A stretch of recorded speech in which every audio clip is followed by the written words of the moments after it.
Okay, and do that. Pop you out, Mr. Chat Window. All right. Clear one's throat, also important when you're about to do a show, I suppose. And there we go. Hope you're doing well today. Good morning from my neck of the woods. It may be a different time where you are. Greetings from sunny Sweden. Luckily, I have a cold, so I have a reason to be indoors. Well, I mean, it's a bummer to have a cold, but you know. Greetings from sweltering hot French Alps. Happy to finally catch a live stream again. Well, we're glad to have you, Ralph. It's been hot down here in the south of France once again. We got 2 people in France.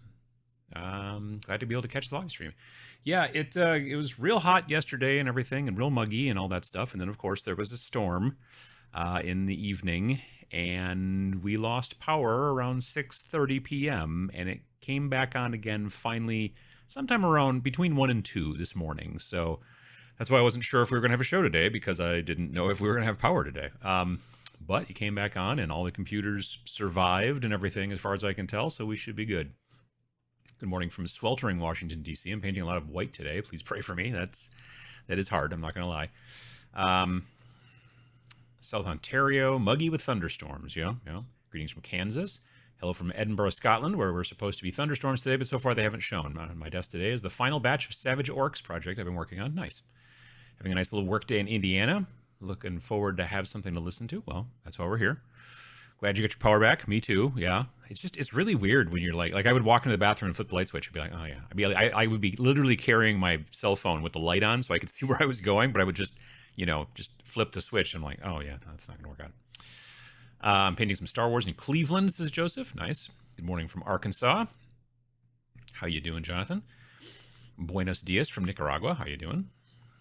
Good morning from Jonesboro, Illinois.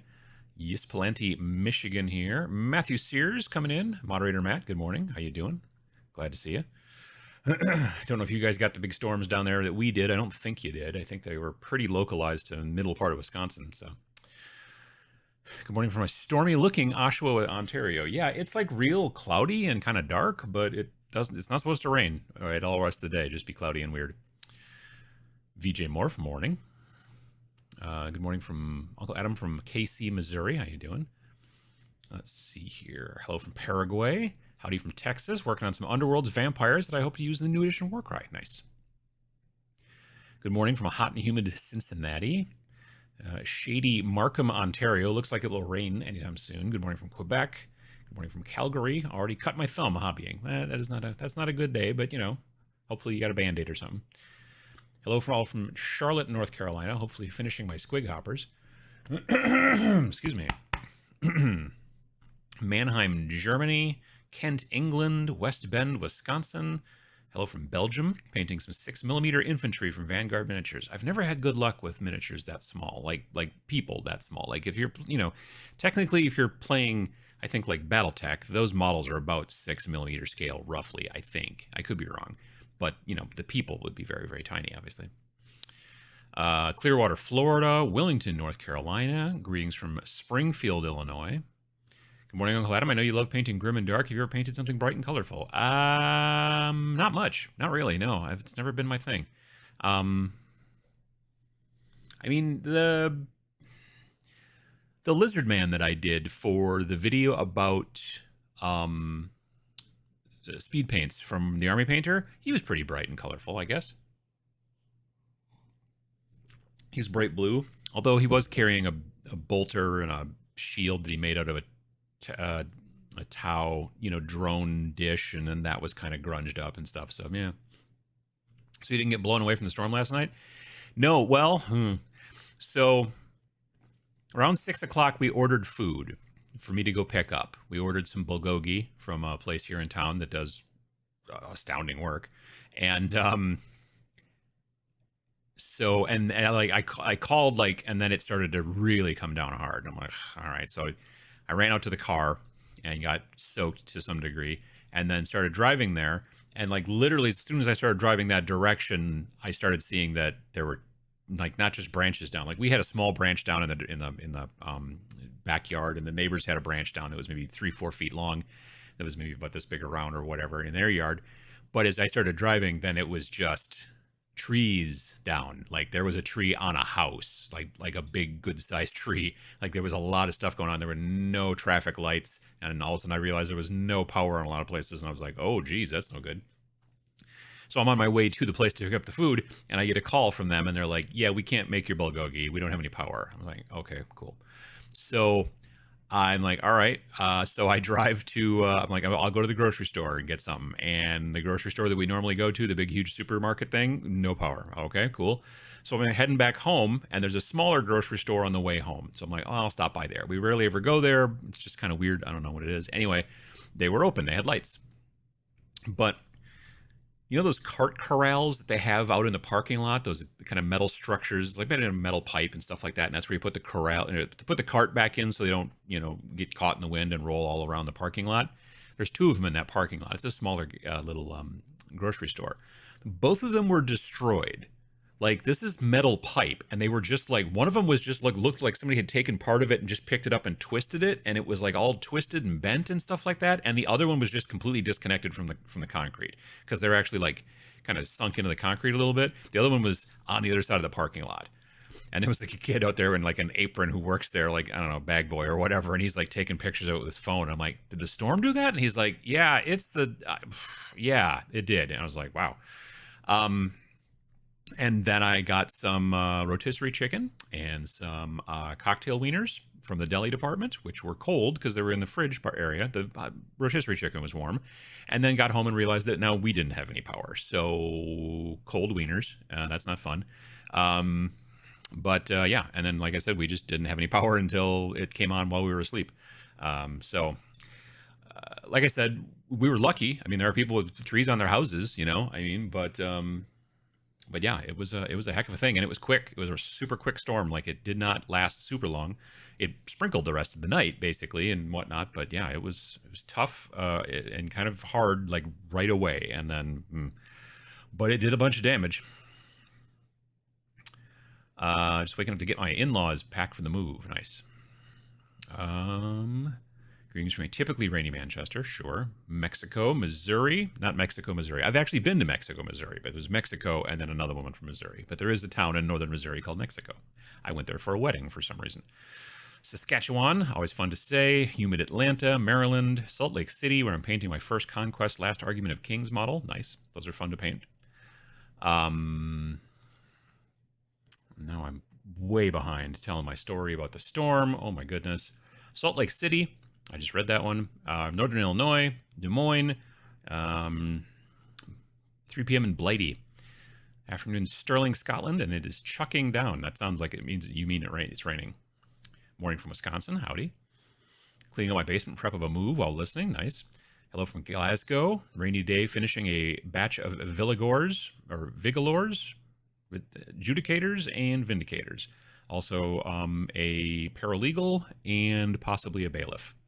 I don't know why they named so many of those Stormcast Eternal guys after like judicators and stuff like that. It was like judicators and prosecutors, and I'm like, also plaintiffs, and possibly also clerk of courts. I don't know. It's just always been stuck in my head that way. Doing well. Hope you're doing well. Also, glad you got power back. Me too. Good day from Italy. Hello from Fort Worth. Working on some Battletech art. Nice. Enjoying the hot weather in the shadow of the garden. Well, there you go. Good morning from Pittsburgh. Lost power, but only for like 20 minutes. Yeah, this is the longest that I can remember us having no power. Like, it was, I don't know, what, 8 hours probably? Losing power in the middle of summer sounds like a lot like what happens over here. It doesn't happen to us too frequently.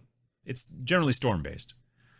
Morning from the Soggy Mitten. Time to go finish building the patio now that the wet, nasty weather is gone. Nice. Painting Dorn for 30K and Frosty Dark Oath Scavengers. For over in West Virginia. Nice. Painting Tyranids in Portland. Feeling a little sketchy. Might have picked up a bug at my gig on Saturday. Might not make the distance today. Understandable.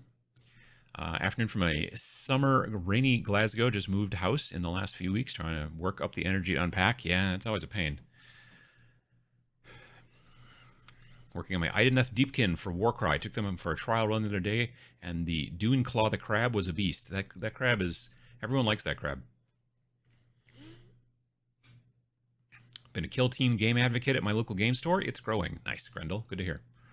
Good morning from Portland, Oregon. Heat wave starts today. I think we're supposed to have a relatively cooler week this week in comparison to last week, because we had mostly high 80s and low 90s for, last week. Painting small is easier than you think. Paint small, game big. There you go.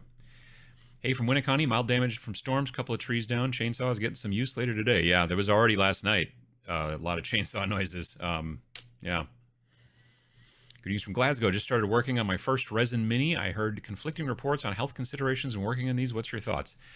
With Resin Minis, I always like to wash them because they will have mold release on the outside, which is like a powder or maybe a spray. I'm not sure, but they put it inside the mold so that when they pour in the resin, then they can more easily disconnect it from the mold, because sometimes otherwise it'll get sort of stuck. So they put the stuff in there, and then it will be on the outside of your Mini, and then you want to make sure to kind of clean it off, because otherwise your paint won't stick to the model.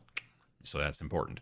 I usually clean it off by just getting a little bowl of water, and I kind of dunk it in there with just a tiny little bit of like dishwasher fluid or whatever, you know what I mean? Just a little bit of soap in there, and then I just take I'll just dunk it for a little bit, and then take a old toothbrush and just scrub it, and then rinse it off underneath the tap, and then set it on a piece of paper towel or whatever, or and then let it dry, and then that's usually good enough for me. I haven't had any issues with that.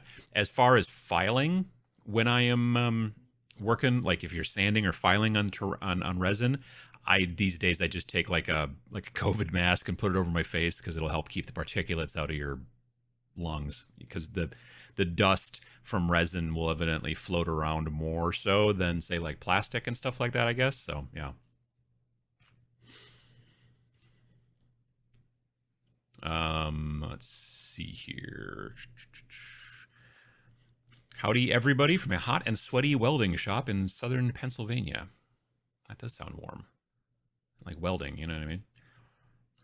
What be Warcry? What be Warcry? Warcry is a game by Games Workshop. It is a skirmish game, which is to say you usually play with between 5 and 15 total models for your army, and your opponent does roughly the same. And you play on a small board that's 22 inches by 30 inches, and it's all fantasy-based, so it's all sword and sorcery and stuff like that. No guns and robots and whatnot. But it's pretty cool. Sounds like a pretty wild Saturday night. I mean, it was wild up until the point in which it wasn't. Then it was sitting in candlelight. My wife was reading a book by candlelight, like a pioneer woman, and it was a hoot. I listened to an audiobook on my phone with the headphones, because that at least still worked, because batteries. So that was good. And then I didn't need lights.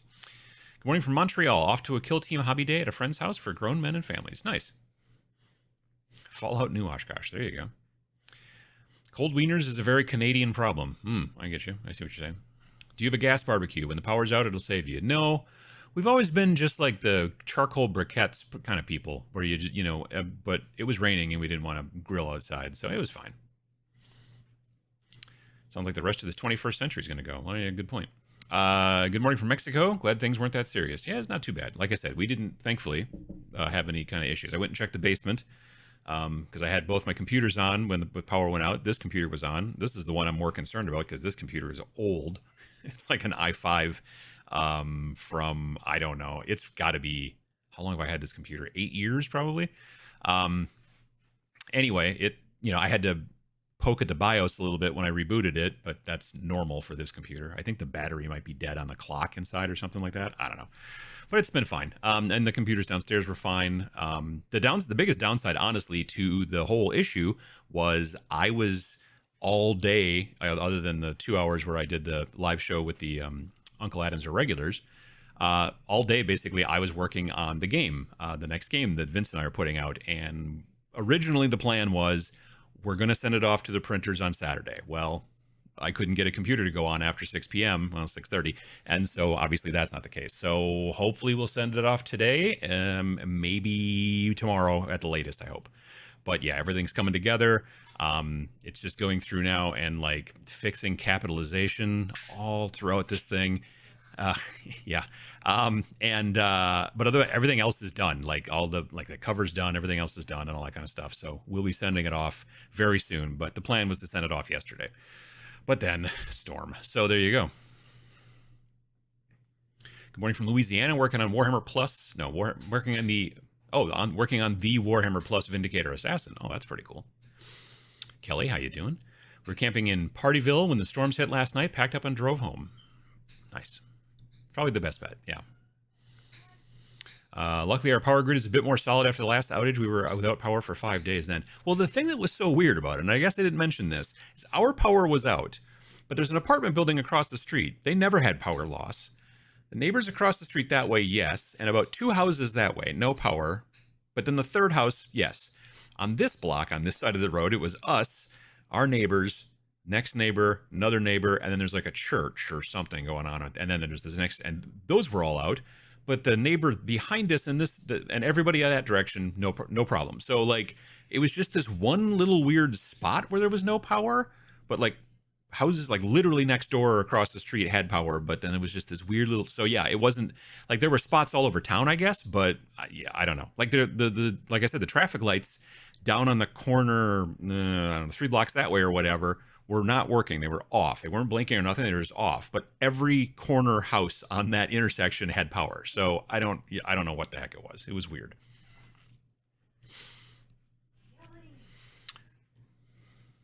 Let's see here. Luckily, I read that one. Sunny Delaware, packing up minis for Gen Con. Yeah, Gen Con's coming up. Hello from Jefferson, Wisconsin, working on Old Reaper Miniatures Pewter Dragon, 5 inches tall, weighs 9 ounces. Wow, nice. How can you be from Wisconsin and not be a Packers fan? I'm not a sports fan. My wife is a Packers fan, but I'm not really into sports, so I guess there's that. Hello from Yeovil, UK. I don't think I've ever seen that word before. Interesting. Working on my Undead Warband and Curse City. Nice. Do you think Death Guard are not models that one finishes, but rather abandons? The details are crazy, and I keep finding stuff I missed. I mean, to some degree, yeah, because they are covered in pustules and all of that. You know what I mean? Like, they're just the Death Guard guys, Nurgle guys in general, are just constantly, you're like, oh, there's a little bump that I missed to painting. You know, that happens. You're not wrong. So the elephant in the room, if new Warcry is the same core rules with the new logo and setting, does Sam lose the bet? I don't know. We haven't talked about it, unfortunately. I've been so busy with laying out the game and all that kind of stuff, we haven't had a chance to sit down and play, number one, or two, figure out, like, I'll be honest with you, one of the, where's the button here? Like right here, revealed, Warcry carves its way into the gnarled heart of Gur in a new edition. It says new edition right there in the thing, in the headline. So, and there was another headline or another part someplace where they referred to it as Warcry 2.0. Someone pointed that out to me as well. So, yeah. Thank you for explaining what Warcry is. Sure. Always happy for your content, brother. Keep up the amazing content. Well, thank you, Harold. Hello from sunny Sweden. Nice to catch the show live for once. Absolutely. Glad to have you. Storm rolls through. New ideas for game boards and terrain and for both Warcry and Kill Team. I mean, if it's a lot of sticks on the ground, then yes. I barbecue with my gas barbecue year-round, literally in blizzards, part of living in Canada. Yeah, I don't know. We've just never had a gas grill like that. Good evening from the Philippines. Just came back from running painting tutorials at this huge local convention. Feels great to be doing this again with pandemic restrictions dying down. Good to hear. Absolutely, yeah. The pull of grilled meat is too strong for mere inclement weather. I can understand that. Susan, how you doing? Sounds like they have a generator, maybe solar. I think it's just a weird, like, just maybe there's a cord or not cord.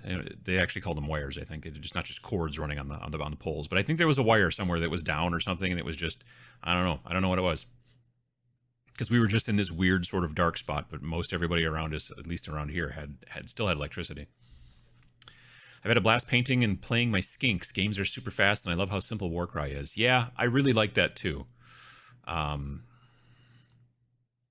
morning from Macomb, Illinois. Hello from Italy. We just hit 107 to 108 Fahrenheit, aka 42 Celsius. So no hobbying, just AC, fans, and cold drinks. Survival of the hobbyist. Yeah, That is one of the benefits of the basement. In the summer, even when it's still pretty hot, and we have AC, I mean, it's running right now, but the basement is always cooler, and that's nice. The downside is the winter, in which the basement is also cooler. So yeah, then it is colder downstairs than it is upstairs by a lot. If you've watched me paint on Twitch at all, you've probably seen in the winter, you've seen me wearing a knit hat, knit by my wife. She has knit me several hats. And yeah, it's kind of a necessity because it's cold down there. So ever hear of one of those transformers blowing up during a sounds like a bomb going off? Yeah, when I was a little kid, we had a much bigger storm. My parents were gone somewhere. They went up to Green Bay for some sort of thing, like a party, for like a work party. My dad worked at a savings and loan, which they don't have those anymore. But yeah, so he worked at a savings and loan, and so he and my mom went to something up in Green Bay. So we were staying with the neighbors. They were babysitting us and whatever. And it was just this absolute horrific storm. And like to the point where like the streets flooded and stuff like that. But somehow like our basements never flooded. I don't understand how that worked. Anyway, yeah, there was a transformer like just a little down the street, like on the same block, that blew and was on fire, and just like, so it's raining like crazy. We're all standing outside in our bare feet, standing up to our ankles in water, and we're just watching this thing just flaming on the top of the pole and stuff. And then eventually the power company shows up, and then I think maybe the fire department I don't know. It was bad, but it was very loud. Yes, we were in the house. I spend so much time painting little bumps on models, and then when they are on the table, I can never really see them. But they're there, though. You know what I mean? I don't know. I don't personally like to go super crazy high contrast so that you can see a model from like across the room and be like, yeah, but look at all those bumps you painted. I don't know. I like it to be a little bit more subtle. I like my models to be something that I can enjoy at this distance. But yeah, at a distance, then they maybe don't look as fancy. So, but it's personal preference. Do you have a favorite mini agnostic fantasy skirmish game? I don't know if I do right now. I haven't played, like, basically all my fantasy needs have been taken care of by Warcry. As far as, otherwise it's mostly sci-fi stuff that I've been playing, or, modern, like Zona Alpha is not exact, it's kind of sci-fi. It's like near future sci-fi, let's call it that. But yeah. How's the new Snarling Badger game coming along? Well, it's coming along well. It would have been sent to the printers probably yesterday, last night, but like I said, then we lost power. So it'll probably either be sent today or tomorrow. So we're still probably on track for mid to late August. So we've got, at this point, probably less than a month until it's actually released. And I'm looking forward to you folks to see it, because it's going to be fun. Sci-fi based. Solo and co-op built in, but you all still have the ability to play it, what we call skirmish mode, which is adversarial, you versus your crew versus another crew. Artwork is astounding. I'm really pleased with the layout that I was able to do and everything like that. It's 120 pages. Rain in Hell was 64 pages, so it's a bit chunkier, but it's because it's the extra pages are because the way the story is designed when you're playing it in solo or co-op. It's got this kind of branching structure to it, and there's lots of different missions and things on. So it's I think you'll like it specifically. It's gonna be cool. You need a winter fez with ear warmers. Honestly, fezzes are quite warm. People have been like, you should wear a fez while you're streaming because it'll keep your head warm. But the problem is my head is so close to the camera that's hanging down from the ceiling. If when I lean on to paint, I would just bump the camera with my head, or with my hat, so that wouldn't work very well. Squirrels love to get in the transformers in our neighborhood. Load boom and then a crispy smell. Yeah, no, it's squirrel-induced power outage is never good for the squirrel, that's for sure. I had a transformer blow up right over my head and power line sparking and on fire, and the car narrowly missed me, crashed into a fire hydrant, and the hydrant flew into the transformer. Good old, geez, that's like a movie is what that sounds like. Feel like hot garbage? I'm going to bail later, folks. Well, get better, VJ Morph.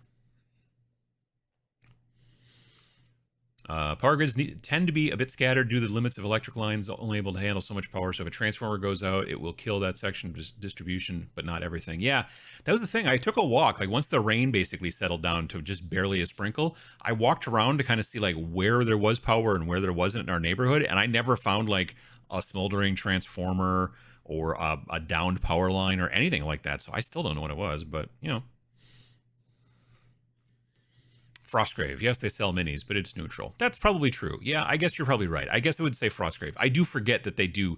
I do forget that it is. You can. Well, I mean, honestly, one of my Frostgrave bands has got some kit bashed Warhammer models in it and some Reaper models in it, and then the rest are Frostgrave like plastics.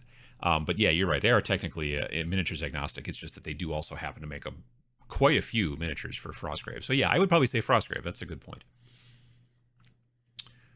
That's seldom talked about rule set. One Page Rules has a great agnostic skirmish game. My gaming group has been running a campaign. Yeah, I haven't played any of the fantasy stuff from them. I've played Grimdark Future Firefight, the skirmish sci-fi, and I like that. And once I get done with the game and send it off, then I have 2 small war bands, for lack of a better term, that I'm going to finish building and then paint up, and they're basically all Horus Heresy models, but I'm changing the heads and doing a little bit of this and that.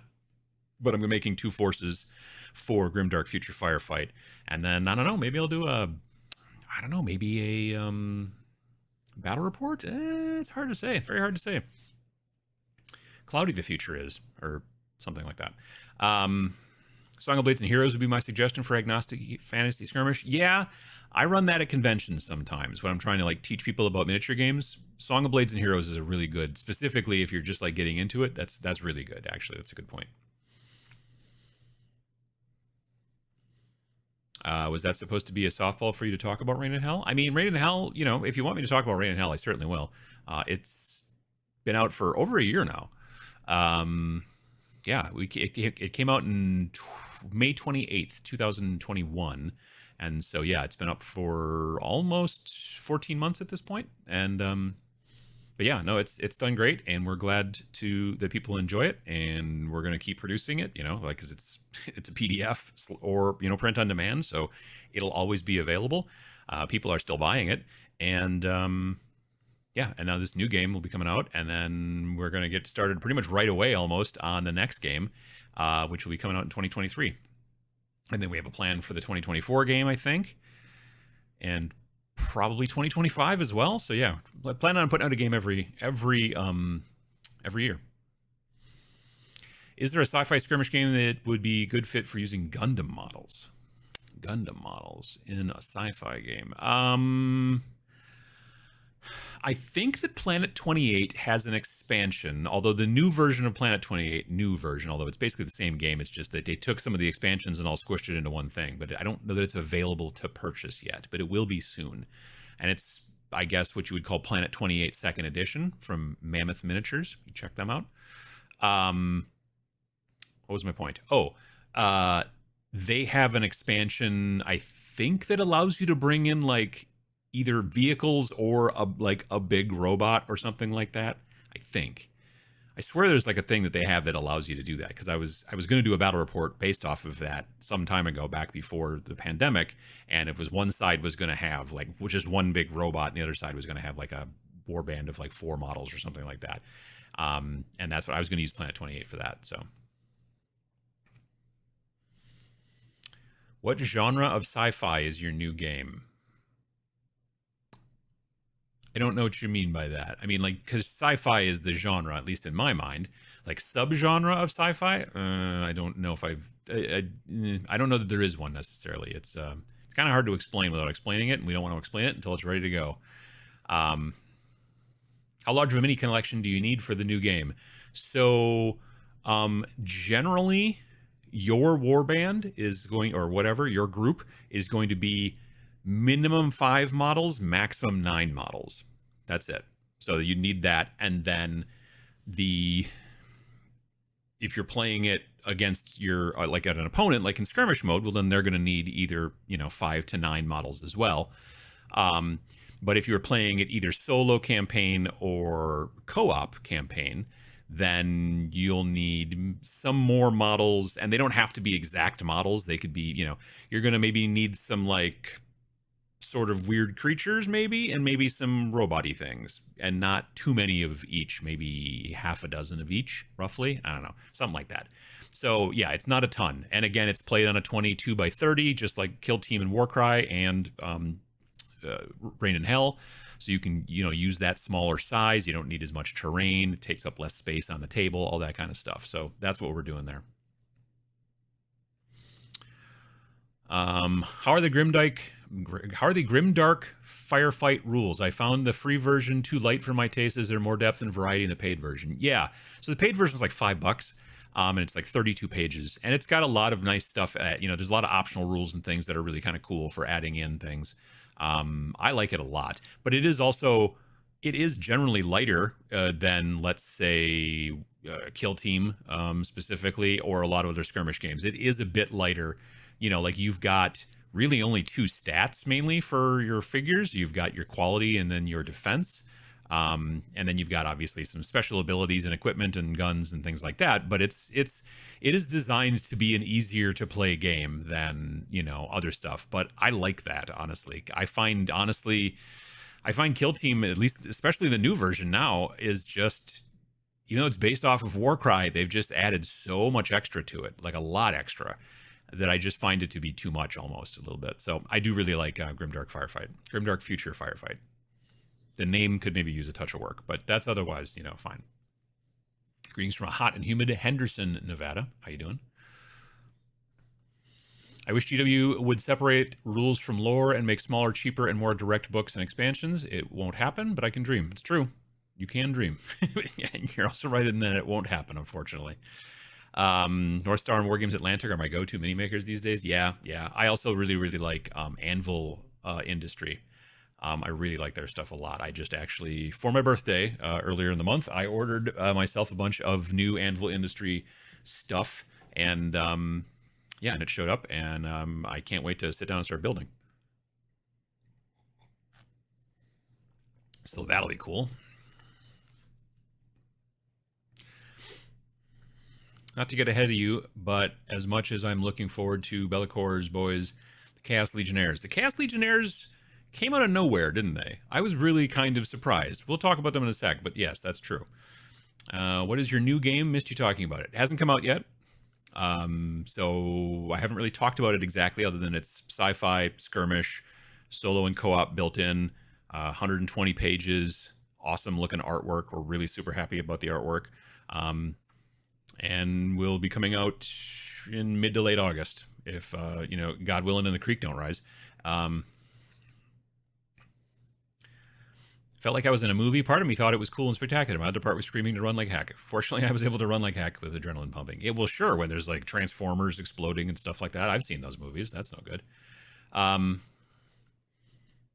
Let's see here. Gamma Wolves would be a good Gundam type game. Yeah, that's true. If you like, if it's mainly just Gundams, yeah, that would be, like, if you wanted to like add a Gundam to like a regular skirmish game, then I'm not sure yet. Maybe, like I said, maybe Planet 28. But if you just want to play with like Gundam-y kind of style robots, yeah, Gamma Wolves would probably be pretty good. You can watch at least one battle report, if not a couple of battle reports, for Gamma Wolves on Guerrilla Miniature Games website, or sorry, Guerrilla Miniature Games YouTube channel. Ash Barker from Guerrilla Miniature Games designed Gamma Wolves, and it got published through Osprey, I believe. So yeah, you can take a look at that. What was the new Citadel white contrast color you were looking forward to comparing to the Apothecary white? It's actually not a contrast color, it's a shade. And I forget the actual name because it takes forever for me to remember names from Games Workshop paints because they're all kind of crazy. But yeah, it's actually technically a shade. Soul Blight, maybe, something or other. Anyway, yeah, so it's not a contrast, although all the new shades are based off of the contrast medium. But yeah, I have not had a chance yet, though, too. I've seen videos of people playing games with homebrew rules to battle it out with their Gundam kits. I plan to use Tomorrow's War from Osprey. Oh, that's kind of cool. I don't have Tomorrow's War within arm's reach, but there's a copy of Horizon Wars Zero Dark right over back there behind me, which is not the same thing. But I thought for a second, do I have a copy of that? Like, right? I don't, but I have Horizon Wars Zero Dark. I don't know why. It was one of those deals where it's a hardcover, but it's still print on demand, and it came through Wargame Vault, where we get, our games done and sold. And so I was like, it looks kind of interesting. Also, I want to know what the quality of the hardcovers look like. And as it turns out, they look great. The hardcover version is really, really nice. They're really expensive in comparison to the print version that we do. Like the fact that our game at 64 pages is like $15 plus shipping. Like the hardcover, first of all, it's full color on the inside, hardcover with color wrap, the whole deal. That book was like, I don't know, $45 or something like that. And I'm like, and it's not that thick, and it's kind of smaller than our book. And, so I don't know that, I think that there's a diminishing returns situation there where like, oh yeah, you got this book and it's really cool because it's nice and full color on the inside and hardcover and all that stuff. But it's way more expensive than if we would have just gotten 5,000 to 10,000 of them printed up ahead of time. But then you don't have to, warehouse them and ship them and blah, blah, blah, all that stuff. Vince and I think we feel that basically the soft cover, perfect bound, color on the cover, black and white on the inside, it does the job great enough that people can buy our games and enjoy them for cheap and not have to go, well, geez, I don't know, this is like a $40 book, is it worth it to me? Whereas when you're like, it's 15, or a little bit more, like the next book will cost a little bit more than this current book, but it's also nearly twice as thick. Like I said, 120 pages in comparison to 64. So it'll cost a little bit more, but the print version won't cost $20. It'll cost less. So, yeah. Where's a good place to buy building gubbins to stick on terrain? Got some MDF terrain, but no 3D printer to jazz it up. Look up Elric's Hobbies. It's like ELRICKS. Elric's Hobbies. I know I've purchased stuff from them, like little resin bits, like HVAC units and like vents to put on the top of your roof and stuff like that. I think they have things like that. I would definitely check with them. I think Brigade Models in the UK sells building details to embellish bare structures in several scales. I want to do that. I want to do STLs of that. I've designed a little electrical junction box, which then my friend Matt printed for me so I could see what it looked like. And yeah, once I find a whole bunch of extra time, my plan is to sit down and do a bunch of those. But we'll see. Humid in Henderson/Vegas is 28 degrees, by the way. Coming in from 85 on a dry day growing up, it seems funny to complain about it. What's the humidity here right now? This will be a fun thing. Humidity here is currently 85%. So yeah, it's it's cool. It's only 73 degrees, but it's 85% humidity right now. Now, admittedly, again, got a big storm last night, but we do get the humidity in the summer very frequently. There are worse places in America as far as humidity is concerned. Atlanta, from what I understand, that area of the South, Florida, that kind of thing. But yeah, we do sometimes get it. When can I pre-order your game? Will there be pre-order bonuses? Will there be Wargame Vault exclusives? If I pre-order, can I get early access to PvP? As it turns out, no, but thank you. I appreciate that. I see the little clown emoji. I know that you're, talking about the video game industry, and I get that. I mean, assuming you're talking about the video game industry. But yeah, no. Basically, when we announce it, it will be live to buy that day. Like we did that. I did that joke in the video for the, Rain in Hell after I explained everything. And I'm like, okay. And, hey, I'm really looking forward to you people seeing it. I can't wait for you to be able to get a hold of the Kickstarter. We should be in the Kickstarter. And I'm like, no, I'm kidding. It's available right now. You can buy it right now. And that's kind of the way we plan on doing it. So going forward. Painting Novitiate Veils is a good reminder of how great Monument Titanium White is. It is the best white in the game, in my opinion. Best white paint in the game, Monument Titanium, bold Titanium White. It's bold. Anyone here realize they just stopped painting with solid white or black one day? I still use bold titanium white. I don't use black as much as I used to. Very frequently, if I'm trying to get something to be black, I have a couple of different colors that I like to go to that are just a little bit less than black, and then I have a tendency to throw some black wash on it, and then you get a little bit more variation. Like the crevices and the deep areas are black, but then the raised areas are a little bit lighter than black, because just straight, complete, like, black is, well, like here, look at this the foam thingy on my microphone. You can see over here, it's lighter gray on this side where it's black there, you know, and you want that in your model, your miniature, as it were. Separate the environment like Lord of the Rings and Star Wars. Which games have better rules and more fun at last, Kill Team or Warcry, and why? That's a lot of, I don't know. I like Warcry these days. That's my jam.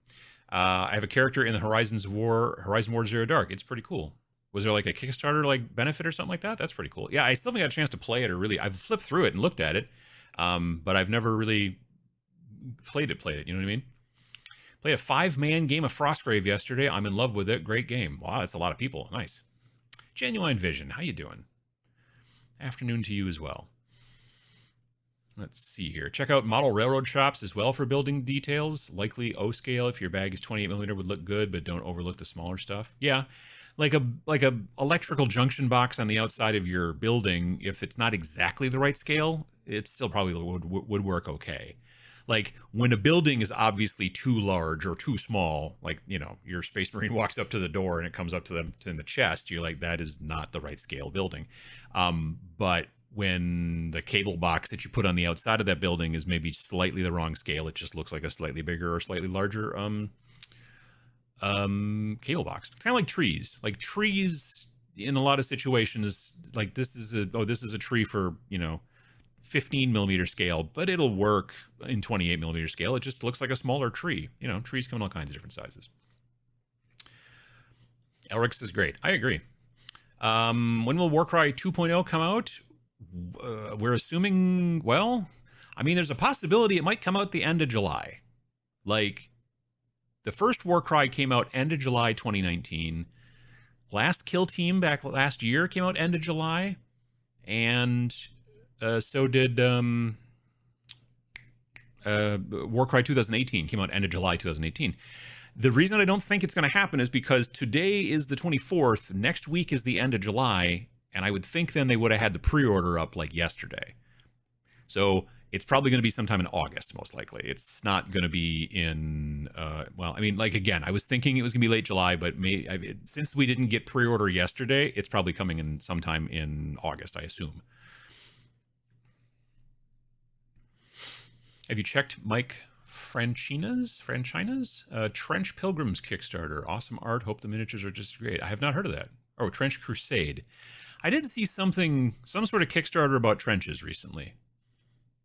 Like I saw something on Twitter, I think.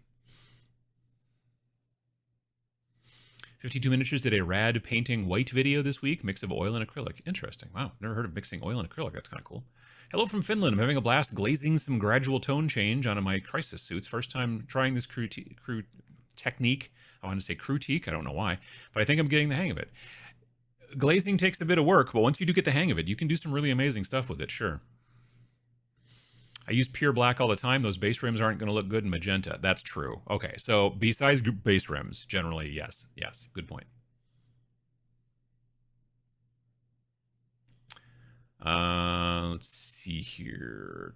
So I pre-ordered the Horus Heresy starter box. GW UPS lost the box. I picked up a box from an LGS that was an hour and a half away. GW finally got back to me and has reshipped it. I have 80 Marines to build.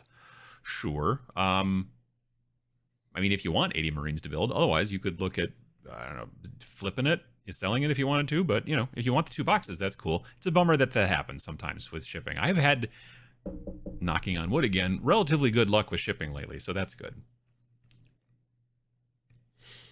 Is Horus Heresy essentially 7th edition 40K? Kinda, like it's based off of that edition. Now they've changed things. The new version has added in, I think, like reactions to some degree, which honestly we're going to talk about also with Warcry. Warcry, the new version of Warcry, from what I've read, is talking about there being some reactions and things like that, which is interesting because it's adding a little bit of extra rules over the top of the current rules, but it doesn't sound like they're changing things too much, which makes me pretty excited. Let me click on some stuff over here. Boom. Okay, so here we go. So this was back on the 10th of July when they revealed Warcry carves its way into the gnarled heart of Gur in a new edition. which the initially new edition made me nervous because I'm like, oh, I don't want you to change it particularly. And there was a video and blah, blah, blah. And then they showed the big honking box here.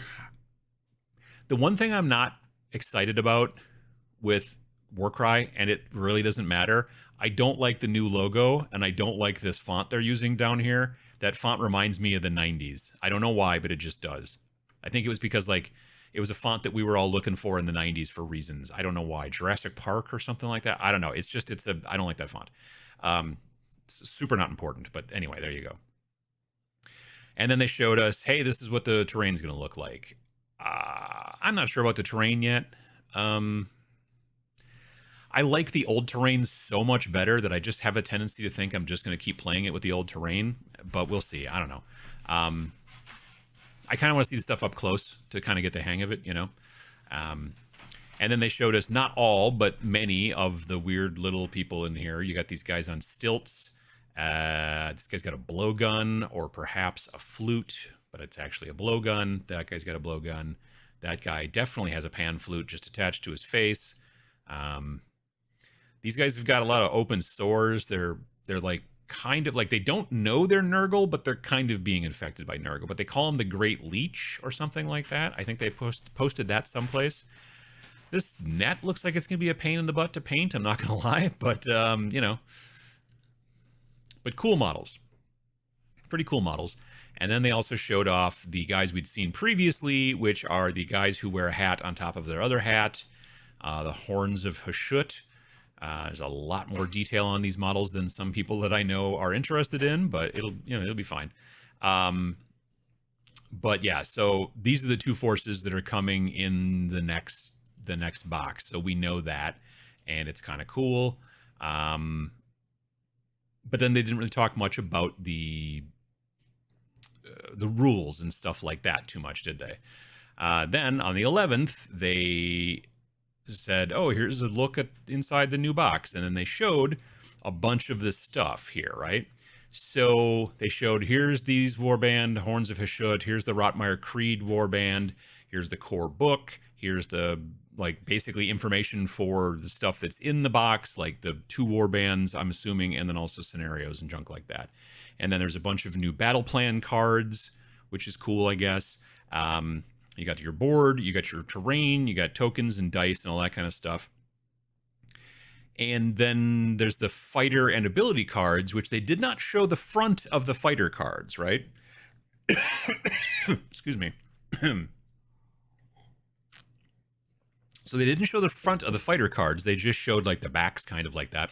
But then they showed these other cards. And then somebody zoomed way in. Open image in a new tab. Well, that didn't help. Somebody zoomed way in and realized that it said reaction. So there's this new mechanic that they're adding called reaction, but we don't know much about it at this point still. Well, you'll learn more. But they did not show the front of the actual fighter cards, which honestly at the time I was kind of like, well, maybe they've changed things quite a bit and they don't want to show that off in this graphic, and I'm not super, interested in that. Then on the 13th, they just talked about the terrain basically and where the gnarlwood is, which this is this is Africa. I don't know, what is that there? Turkey? I'm not sure. Whoa, and then there's this thing going on. That's fun. Yeah, that was just some fluff. Then here's how Warcry's gnarlwood setting fits in with the rest of Gur. Okay, again, that's a lot more fluff. I don't know what that's, a dinosaur that's on fire. Okay, that's cool. I'm not the guy to talk to about fluff. New Warcry scenery. Okay, so there's some kind of better close-ups of the actual terrain. These trees are like supposed to, I've heard a lot of these trees, like even GW has very frequently referred to these trees as meat trees, which is a little weird, but they do kind of look like muscular arms that are trying to grab you, which is weird. But somebody evidently was like, well, let's build a treehouse in that tree. That person's got some cojones. I'm just going to say that straight up. I don't, if a tree was trying to attack me, I would not build a treehouse on it, but I'm different. Oh, the sun came out. So yeah, that's okay, cool. And then there's some, here's some information about special rules for the terrain, a bunch of close-ups of weird bone monsters and things. Okay, great. I think this is the one. So this is where they start talking about the Rotmire Creed and the deadly toxins and yada, yada, yada. Some cool kind of character art. That's neat. Here's where we finally first see an actual card. It's basically the same, which is awesome, in my opinion. Like, as a person who plays Warcry, I look at this and I go, oh, yeah, okay, sure. Like, we know that, okay, so movement of 4, defense of 4, 20 hit points. This is the weapon, which is, they just usually make an icon for whatever. It has a reach of 2. It has 4 attacks. It has a strength of 4, and it does 3 damage, 5 if you get a crit. And this model is 175 points. This is not a change from the last version. This is like the last version, the cards had like a red background generally. But everything else about this looks very familiar, and that's awesome, because then that means they didn't completely like decide to rip off the Band-Aid and change everything. Like, this is very, what's the opposite of disheartened? I'm heartened? I don't know. Anyway, so yeah, this is great that we have this, they're still using the squirrely little icons and all that kind of stuff. That's fine, whatever. But definitely, this is really nice to see, because there was a lot of concern when, especially on that thing where they didn't show the front of the cards, and people were like, "Oh, did they change a bunch of stuff?" And then they're like, "Here you go, front of the card." And yeah, this is great. This is great to see, because it doesn't look like they've changed a whole bunch of like, if all of a sudden there were more stats or different icons or all kinds of stuff, and as a person who's played the game, you would look at this card and go, I don't know what any of this means. That means a pretty massive shift in the game rules system. And the fact that I can look at this and go, I know exactly what this means because I play the old game, means that they're not changing things drastically, which is awesome. At least that's the way it seems to me, and I'm glad to hear it. I'm here for it. And then we get another one of these. Again, hat with a hat. And then this guy's got movement of 4. He's nearly the same. He's 165 points, movement of 4, defense of 4, 20 hit points, reach of 2, only 3 attacks instead of 4, strength of 4, and he does 2-5 instead of 3-5. But he also has, this guy particularly has more symbols. So maybe, if I remember correctly, this might be a leader, but I don't remember for sure, and I forget what these other symbols are. The symbols are, in my opinion, kind of the worst thing about the game. One of the big benefits to using Battlescribe when you play the game is they just put in the word for each symbol, and that just makes it a lot easier when you're trying to figure out which abilities you can and can't use. So I kind of like that. But yeah, so that's pretty cool. And then we've already seen the big cool Centaur guy. They showed him off at some point. I don't have him in tabs, I don't think. But then just recently, 2 days ago, they showed off, oh, by the way, we're just going to bring out an entire separate warband. Like, we knew they were coming with 2 new warbands in the new box. They had already shown them and talked about them. But then they're also like, oh, yeah, we're going to add a 3rd warband. Why not? And so they are the Chaos Legionnaires, and they are followers of Bellicor or whatever. This guy's got hooves. That's fun. This guy has regular boots. But yeah, they're really super cool Chaos looking guys. These are, I got to be honest with you, I like these models so much better than the ones that are going to come in the box. The ones that come in the box are fine, especially the Rotmire Creed, I think, are pretty cool. But these guys are just way better than both of those sets. They're really cool looking. Like these axes, and yeah, I don't know. I like everything about them. So I'm very much looking forward to these folks coming out. I don't remember if they put, and then that guy is pretty awesome. I have no idea how big he's going to be. I think the fact that we can see these skulls on the base and they're a good size means he's not as big as I initially thought. Like, when I first saw this picture, I assumed he's as big as Kragnos. Like, he's a big, but I think this guy's actually surprisingly small in comparison, because those skulls are a good size on him. It's kind of like banana for scale, in GW skull for scale, because human skulls are all roughly kind of the same size. Mine's probably a little bit bigger than some, but because I've got a big head. But generally, for the most part, skull for scale, I think, is probably the important thing to think of here. And I think that this guy's not as big as we thought. That base might only be 60 millimeter. maybe 50. I don't know, 50, 60. I'm not sure. But originally, when I first saw this guy, I'm thinking Kragnos. Like, I'm thinking he's, 8 inches high and the whole deal, standing on a tactical rock and all that stuff. But as it turns out, now that I'm looking at these skulls, I'm like, I don't think this guy's as big as we thought. But like this guy and these guys just running around on a board in Warcry, yeah, all day. I'm super into it. Oh, okay, yeah, here we go. So here's a card again. So move of 4, not crazy speedy, but everything we've seen so far has been moving at 4. I wonder if they'll change speeds a lot, because there's a lot of armies out there, at least in the current version of Warcry, that move at 3, which is basically like barely moving at all. Like my poor Nurgle Maggotkin guys, they all just kind of hump along slowly at 3 and don't get anywhere. My Skaven moves 6, that's pretty awesome. But yeah, movement's pretty key in this game. But yeah, so 4, defense of 5, because he's got a big shield, kind of makes sense. 22 hit points, also 170 points in this situation. It's only got to reach a 1, but that's kind of how usually swords work. 4 attacks, strength 4, he does 2/5. It's interesting that all these folks have got 5 on the crit end. I also wonder if they go through and if they start changing stats on stuff, if they're going to start giving higher crits to more models. Because a lot of the models that I come across in regular Warcry, like my Skaven Plague Monks are like 1/5. So they're super swingy. If they don't hit you with crits, they barely do damage. But if they do hit you with crits, look out. But these guys, a lot of them are like I said, are 2/5, 3/5, that kind of stuff, which is a little swingy, but just the 5 on that end is pretty good for crit. So that's not too bad. So I got to be honest, we don't know yet, but well, okay. And I also mentioned reactions. And from what I have read about reactions is that they are going to be kind of like an extra thing that you can do. It's like tacked on to the rules of the game. So when it's not your turn, you can still do a thing. Like if you're being attacked, you can play a reaction. And I don't remember if it uses an action that you already have, or if it uses an action you have next turn, or if it's just an automatic thing you always get to do. If it's an automatic thing you always get to do, it's going to slow the game down because everybody will be able to do it all the time. But I don't know. But the reactions thing is going to add, like, because here's the thing. The one downside to Warcry sometimes, and I like it, but some people don't like it, is they're like, well, they just hit you. They roll up and they're like, okay, what do I need to get? I need a 4 to hit you. Boom. Like there's no defense. Like you use your defense. So if this guy was going to hit a friend who was the same as him, he's got strength 4, he'd be up against defense 5, which means he hits on 5s. If it was strength 4 versus toughness 4, then it would be hitting on 4s. If it was strength 5 versus toughness 4, you'd be hitting on 3s, right? It's kind of, it's like 40K in that, where it's strength versus toughness, and then you've got that chart. But there's no to wound or armor save. It's just like, if I hit you, you do take the damage. That's it.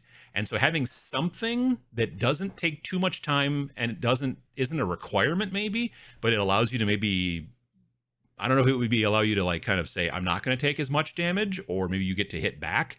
That's, as far as reactions are concerned, having that addition put into it would be very cool, I think. So, all right. I've yammered on for quite some time. And now I'm going to try to go back to the thing here with the talking and the chat. There we go. Curious about the line connecting the icons, though. I wonder if that means anything. Yeah, I don't know either. That's a good question. There's like a line or a circle. And yeah, I don't think so. Well, maybe it does. That's a good question. It could be. They might still release new waves of cards for the old factions with updates and the new background. I wouldn't get my hopes very high. I hope they don't release cards. I'm kind of done with cards. Like, that was the thing I liked about those books that they came out with in the last edition, where they had the 4 different books for each of the different Grand Alliances, is that they weren't cards. I just carry a book and be like, oh yeah, there it is. And that, I preferred that personally, but I don't know. So I have original Warcry, but I've never played. Would you learn original now or wait for new Verdition? Verdition's a fun word.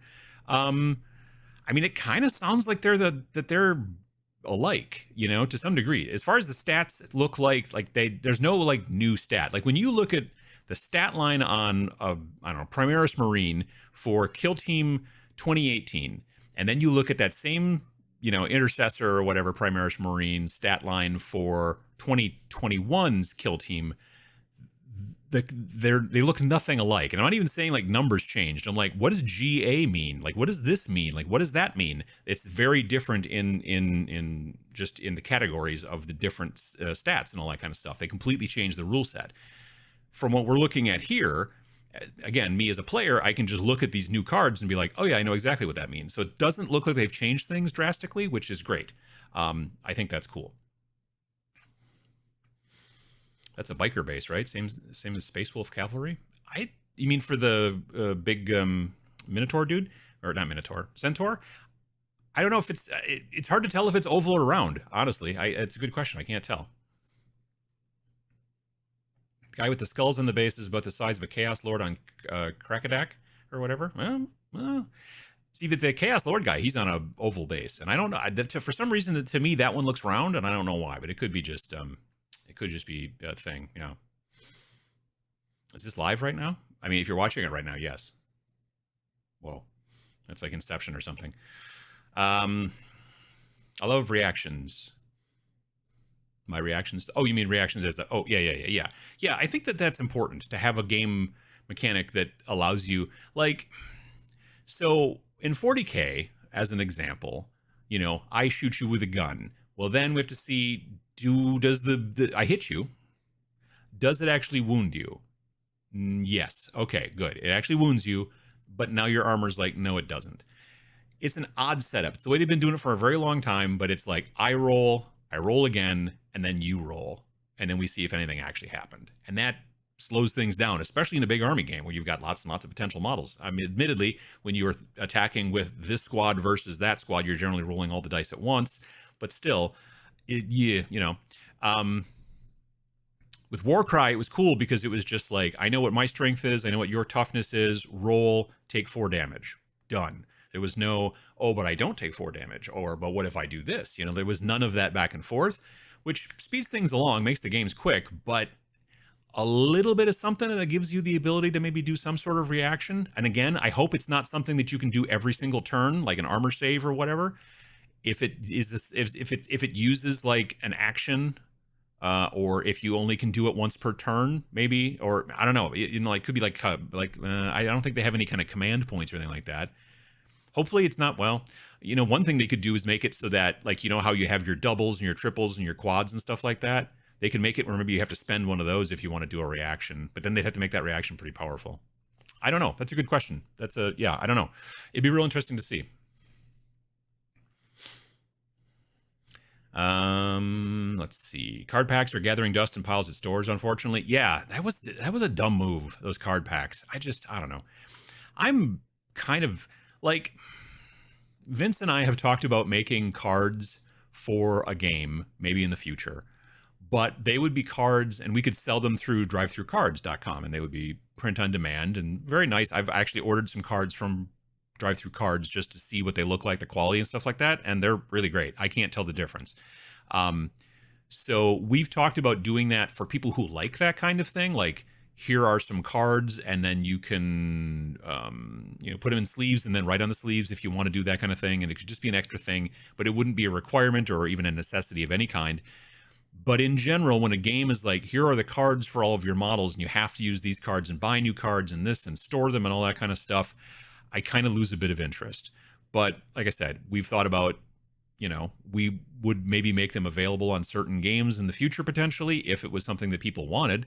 But again, because it's print on demand, if only 5 people ever bought them, we spent the time to build them and make the file and do all that stuff, but we're not sitting on like a warehouse full of cards. And there's a store not sitting on a big pile of cards either, but that's the kind of the way it works.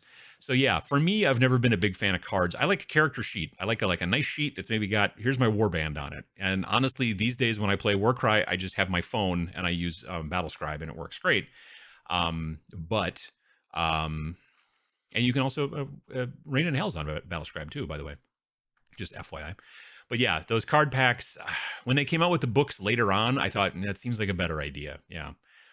The only downside is if you played multiple armies, then you needed multiple books. So yeah. New band looks very Eastern Roman Byzantine, almost like the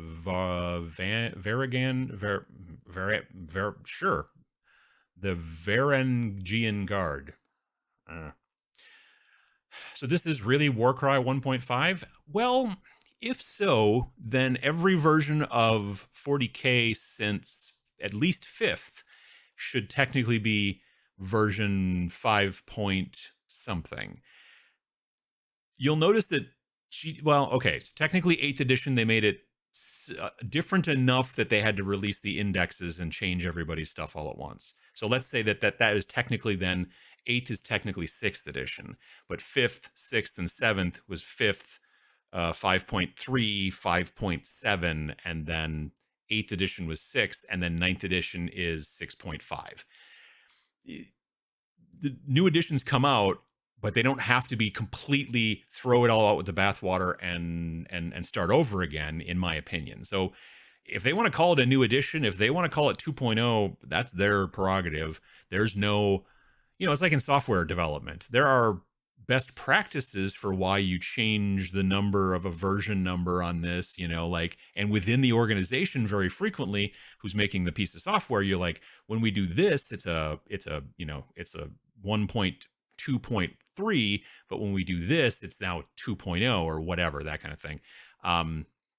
But there's no rules like that in game design. So I don't think, I don't know, you can call it whatever you want, honestly, but I'm glad they're not changing the rules drastically, at least as far as we can tell so far. Like the way that those cards look make me, again, heartened as opposed to disheartened. They make me pre-heartened. Anyway, it's like being either disgruntled or just plain gruntled, I guess is what it is. I'm gruntled about how things look, and that's good. Yeah. I think I'm getting old. I can't mentally keep up with the rules changes and releases of the GW games. That's why I like it when they kind of don't change things too much, but that's me. But there are a lot of different options, or a lot of different versions, kind of to some degree. That's true. How do you feel about the terrain? I think the terrain in the first box is great, but this one I don't like. In comparison to the terrain in the first box, this is not as good. But again, that's maybe just an aesthetic thing. I'm sure it's built well. I'm sure it probably doesn't fall over and balances nicely and all that kind of jazz. There are parts of it that I'm like, oh, that's really cool. But the big tree things don't just immediately blow my socks off.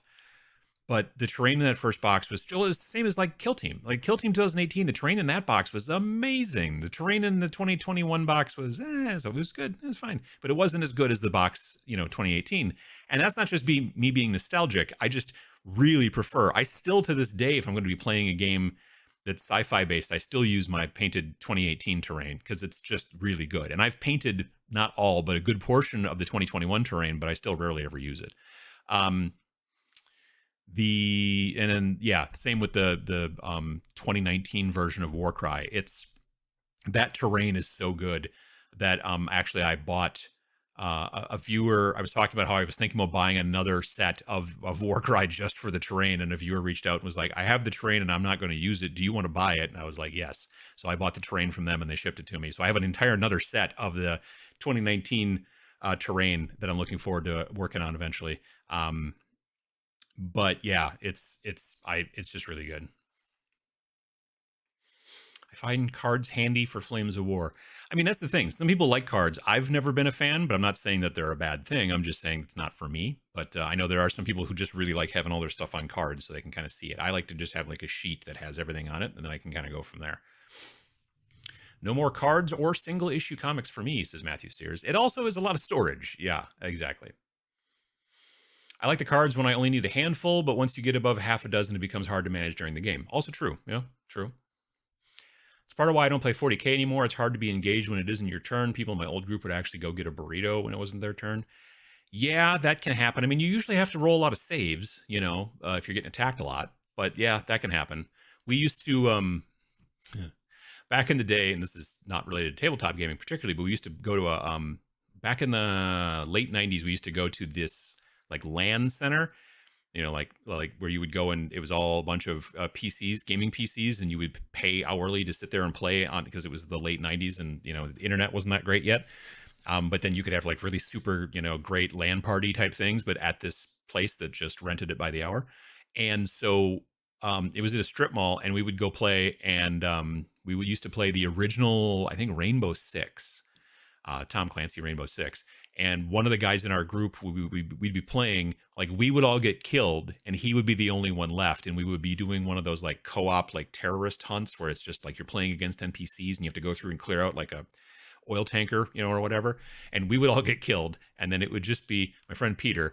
And then he was very careful. And he would go through and clear out the entire rest of the boat, but it would take him a very long time. And we would go next door in the strip mall and get sandwiches. And we would bring him one usually. Yeah, we would go because we were just like, we're going to be here a while. And it's not like today's video games where you're like, oh, we all died. Okay, great. We start over. It was like everybody died except for Peter. And we're like, this is going to take some time. He will clear the ship, but it will take some time. But yeah.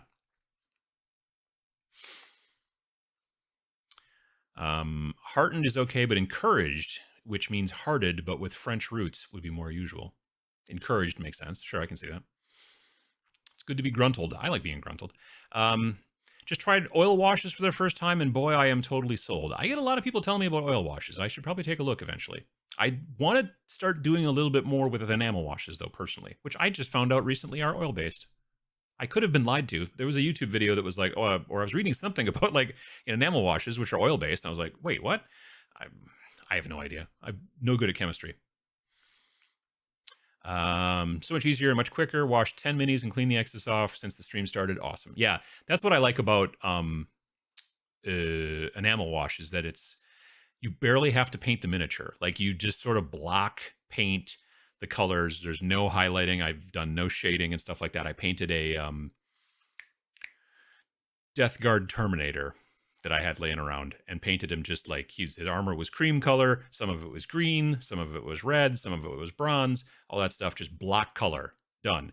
Then airbrush, enamel wash all over him, let it dry for about 3 to 5 minutes, start wiping it away with an old piece of t-shirt, and then go back and touch it up with some white spirits and some like an old brush, and it looked great, like super fast. Everything looks kind of grungy, but with army, folks who are in war, you expect them to be grungy. If you were going to be like, I'm going to paint a whole bunch of elven princesses and I was going to use enamel paint or enamel wash, it's not going to work so hot unless you want them to all look like they've been in war and have not taken a shower in a long time.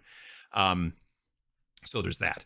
But yeah, it can be very quick. And I think oils even more so. But what I want to do is I want to try, and I've never done this before, I'm going to brush on the enamel wash instead of airbrushing it on, because if I make a video where I tell people, hey, you have to airbrush this on, people are like, I don't have an airbrush. And then they're like, but if you're like, hey, you can brush this on, they'll be like, well, I can do that because I don't have an airbrush, but I do have a brush, so seems like a good idea. Which Warcry box is the new one? It's not out yet, but it will be called Hearts of Gur, which is spelled G-H-U-R. Maybe 2 R's. I think it's just the 1 R. G-H-U-R? I think so. Anyway, we don't know when it's coming out, but we're assuming next month, because if it would have been coming out this month, they would have put it up for pre-order probably yesterday. I was thinking still maybe this month, and then I realized today's the 24th, but it's also my brother's birthday. I should send him a thing. But yeah, so right, yeah, it looks like it's coming soon, but it's not next week for sure. So continuing the theme, the new Kill Team terrain was whelming. Yeah, no, I understand you. I get what you're saying. Speaking of cards, I can't wait for the 40k Magic the Gathering card sets. I've heard about them, but I don't know. Like, I haven't played Magic in forever, but it's interesting they're doing that. I know that Wizards of the Coast is doing a bunch of stuff they did some stuff with The Walking Dead. They did 40k, or will be doing 40k. I think Godzilla and some other stuff as well. I mean, I think they did D&D, of course, which makes sense because it's the same company. But yeah, those other companies, I thought that was interesting. But like I said, don't really play 40k or Magic. I prefer cards or reference sheets to having flipped through rulebooks for the table. Sure. Like I said, it's a personal preference thing. And the reason that we would think about maybe potentially making optional cards for people to buy as accessories for some of our games going forward is because A, we can with drive-through cards. It would work out great. And B, because people would want to buy them. So, just because I don't want to use them generally doesn't mean that we wouldn't still sell them. That's not how capitalism works, from what I understand. Train and Octarius went together to form an orc fortress. The He-Man Castle Grayskull fan in me loved that. Well, that's kind of fun.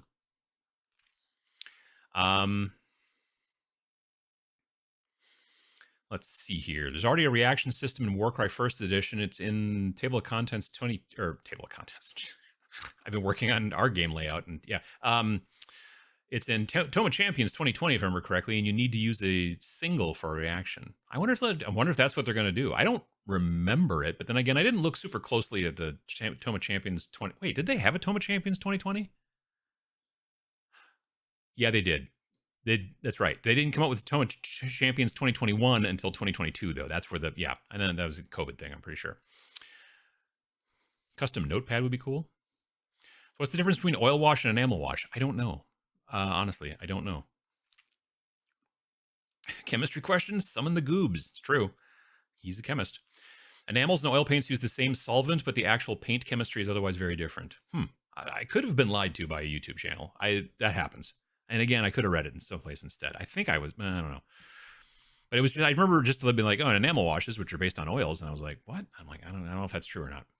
I suppose the solvent it could be the same. I don't know. Good morning from a very hot and humid Long Island. It's Long Island. I have to say it that way. I was listening to a podcast recently, and they were talking about how if you pronounce it properly, it's Long Island, not Long Island. So there you go. I'm trying to get it right there, Sergio. Funny, a lot of Kill Team players ended up creating their own cards for play. Yeah, I saw that too. I saw like a PDF thing where you could put in all the information you wanted, and then it would produce cards, I guess. I saw that someplace. I forget where. Probably Twitter. Recently found myself doing all my Zenithal via dry brush. Makes me feel like I'm actually painting rather than just hoping and spraying with a rattle can. I do some with dry brush, but I still, for the most part, use my airbrush, which just gives me more control. Using a rattle can for Zenithal is probably the hardest for two reasons. Number one is control. It's a little harder to control because it's a rattle can and it's just sort of going all over the place. Number two is very frequently, especially with a white, like a light, especially white, but other lighter colors can sometimes do this, but white pigment specifically through a rattle can is usually quite speckly. So that makes your Zenithal look kind of weird in comparison. So the dry brush, especially if you're using like a big fat makeup brush, actually works real nice. I know GW is supposed to be coming out with, or maybe they already have come out with, that new, it's a new white spray paint.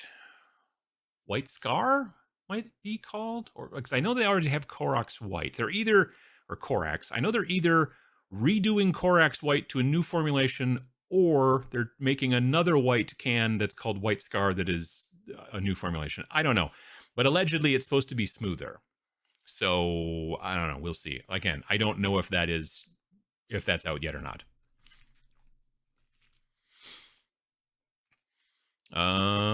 Filthy Elven Warrior Princesses. That's a different movie altogether. That's, yeah. Moving this weekend, returned to the U-Haul yesterday 2 hours before a massive storm. Always a good idea to return that before that. Is Kill Team still worth buying? If you like that type, this is going to sound stupid. If you like that type of game, then yes. I was a big fan of Kill Team 2018. When the new version came out 2021, it was not exactly for me. I was very, very underwhelmed with the compendium that they made you buy separately that was pretty dull, which I've talked about in videos last year on the channel. The base game is kind of okay. To be perfectly honest, it's based off of Warcry, but they've just tacked so much stuff on top of it, like a lot. When I heard about this new reaction thing, I was like, well, I mean, that's them tacking more stuff up on top of the rule set, which can, but we'll see how it goes. But yeah, there's just like the very bones of Kill Team 2021 are Warcry, and then they just put a whole bunch of meat on top, like a lot, just piled it on there. And so that's, that for me, it's not a thing, but there's a lot of people that do seem to enjoy it. And so if you can, what I would do is try to find somebody who's playing it and see if they can give you a demo. Or go to a convention or something like that and get a demo if you can too. I have an itchy upper lip today. I think new editions for 40K, it's brutal due to the cost of the consumer. I don't like it for RPGs either, but it's more affordable comparatively speaking. Well, and it also doesn't happen as frequently either. I mean, like, how long has 5th edition been out for D&D? Like a decade almost? I don't know. It's been a long time since 5th edition's come out, I think. Got to be. It seems like a really long time. And I've talked about here on this channel, on this very show, not this particular episode, but on the Every Other Sunday show, I talked a while back about maybe they should think about switching to a 5-year cycle instead of a 3-year cycle, because 3 years seems too soon. They won't, but they should. Yeah, no, I know what you mean, though. It is a lot. Enamels are oil-based. That is correct. Well, there we go. See? I was not lied to by a YouTube channel, so that's good. Isn't Tester's paint enamel? I remember needing turpentine to thin those. Generally, like in the little square bottles, yes. Like the old square bottled Tester paints, those are enamels for sure. That's what I painted my first miniature with. If you've ever seen on Twitch when I hold up that kind of silver metallic Battletech Atlas, that's the first miniature I painted. And that is painted with square bottle glass enamel paints from Testers that because I used to paint when I was a kid, I liked model airplanes. I had a de Havilland Mosquito that I painted black. I had a B-25 Mitchell that was painted silver. I had a Mustang P-51 that I think was maybe like an olive drab, something like that. But yeah. I've only done Zenithal by dry brushing. I dislike my airbrush. You gotta get better friends with your airbrush. It really helps. James Wapple does a lot of oils on minis. Where the wash starts at the beginning. It's really neat to watch. He is a wizard, is what he is. Like a full-blown, like he is actually magic. But yeah, he does amazing stuff. And he does work very much in oils. It's true. Listening to your voice while standing a banister, could you make the show 8 hours this week? I can't, no, unfortunately. But yeah, we got lunch at the in-laws, and then I got to finish up the rest of the game and all that stuff and whatever, and go from there. The layout is very close to being done. It's literally just going through and fixing little, not even typos. It's like things that are miscapitalized, because we'll be talking about a specific term in the game, but then sometimes it'll be capitalized and sometimes it won't. And so we need to go. So we've been going through, my wife and I actually have gone through, and she's a stickler for that stuff. And she was an English major. And so she went through that all yesterday, and we went through. And so now I'm going through and following the notes. It's awesome to put a PDF in the Books app on the iPad and then be able to edit it directly on there. Just tap this thing at the top and then use the little iPad pencil and then circle and write on stuff and go, no, this is wrong and this is supposed to be underlined and blah, blah, blah, and all that kind of stuff. It actually works great, because then she can just pass the iPad off to me, and then I can just go through page by page and be like, oh, yeah, oh, I should do that, yeah. And it works out great. So that's what we've been doing.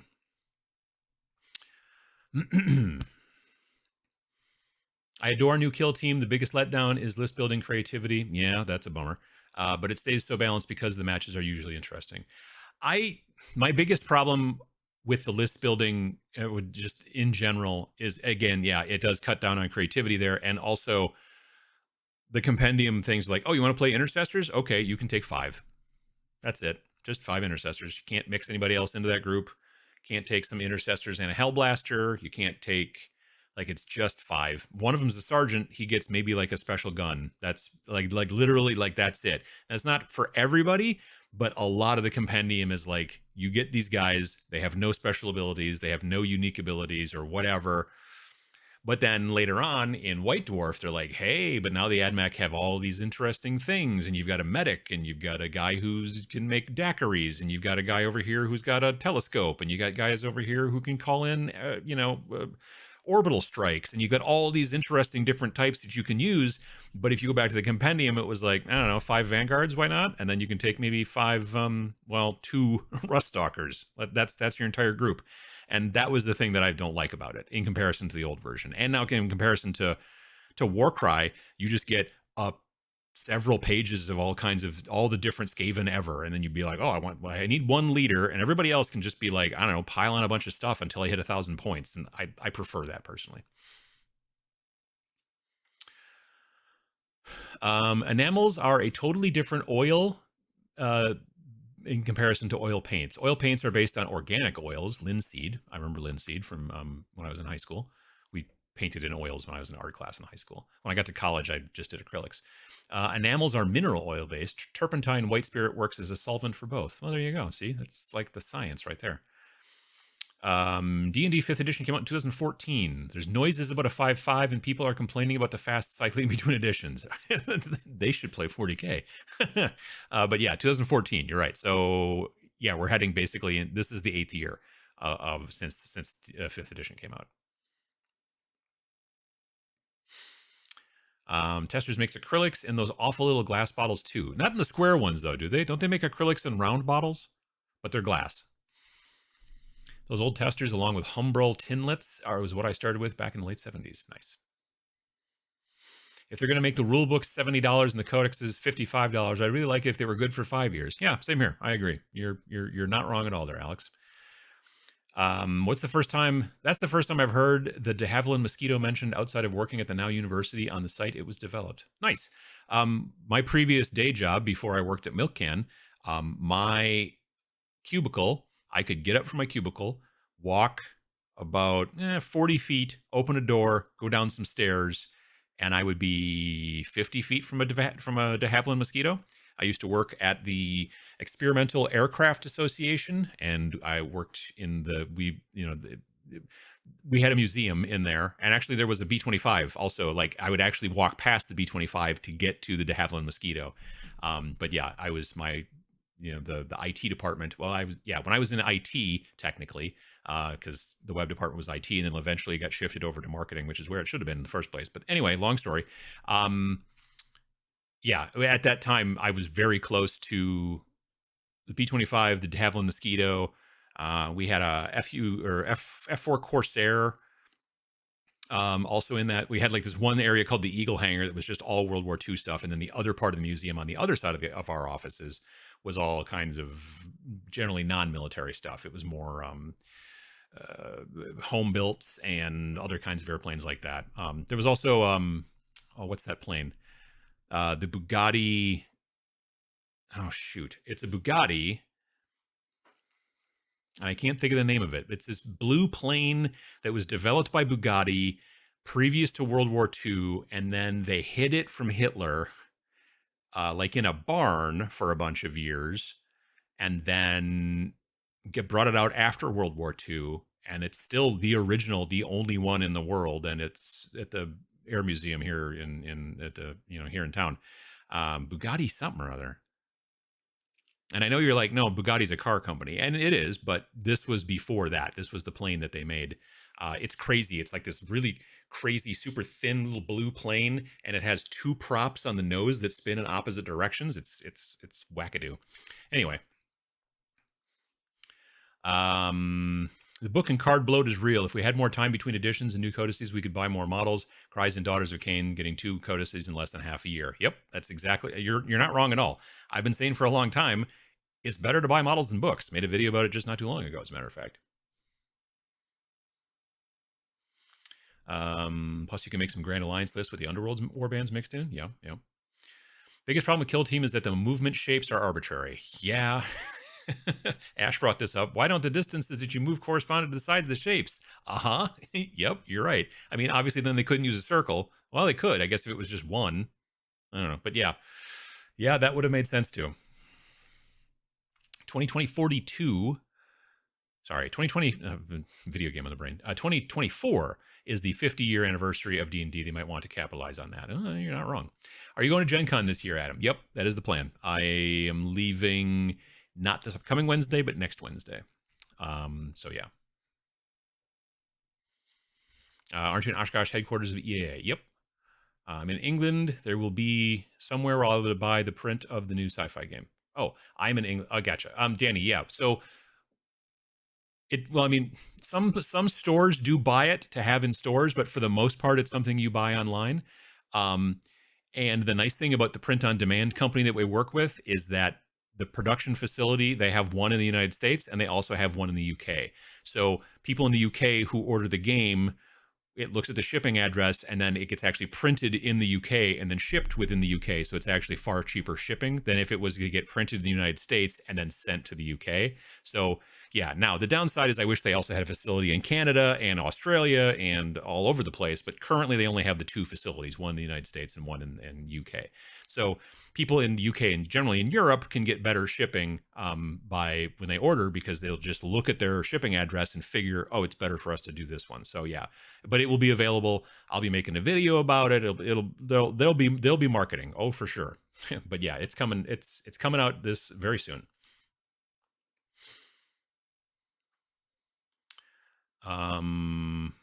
Let's see here. Any Canadians here know of a good printing service for PDFs? Staples prices are atrocious. I have not. Bugatti Model 100? That doesn't sound right, is it? Let's look. Bugatti airplane.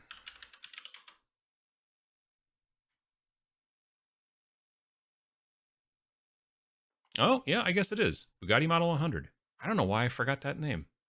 We always just referred to it as the Bugatti. I thought I had a different name, though. But yeah. I think that this picture here that you guys can't see, but you will in a second. No, you won't be able to. How I got to do that? Anyway, yeah. If you look up the Bugatti, the picture on Wikipedia is taken at the museum here in town. So you got that going for you if you're into that. But it's a crazy, weird little blue plane that for some reason, I think, again, we just used to call it the Bugatti all the time, and I never realized that it was the Model 100. But yeah. Like the Spitfire had a Rolls-Royce engine, unless I'm mistaken. Let's see here. Circle is 1, lozenge is 2, triangle 3. How tough would that have been? Yeah, you're not wrong. You know what I mean? Yeah. We also in the World War II part of that museum had experimental. I think they had the first experimental P-51. I think it was called the XP-51 or something like that. Yeah, they did. I think there was. Yeah, it was cool. It was it was always cool to be able to go look at all those cool airplanes and stuff like that. And the big air show is actually starting tomorrow. So my city will go from about 70 to 80,000 people to about 500,000 for a week, because the convention out here is 500,000 people that show up. And the Whitman Regional Airport here becomes the busiest airport in the world for about a week. It's just, yeah, they land planes 4 at a time, and they come at the runway perpendicular. Like normally the runway is this long thing and you come in, you land on it like this. Whereas the planes are coming in, they come in perpendicular, and there's giant neon colored dots. There's a blue one, a yellow one, a green one, and a pink one, maybe something like that. And they're on the runway, and you are told which dot you're going to land on. And then 4 planes come in at once, and then they land perpendicular, and they turn at the last minute and then land that way. And they just keep doing it 4 planes at a time, just for days. And it's just crazy. It's like, it's a huge crazy thing. If you're super into airplanes, you already probably know what I'm talking about, and you probably hope to come one day and hang out. And if you live here in town, you're like, oh, it's noisy. Although it's not as bad as back when I was a kid, because the the Concorde used to come, like, for probably 4 or 5 years in a row. The Concorde would like be the big, headliner, and it was loud. Good Lord.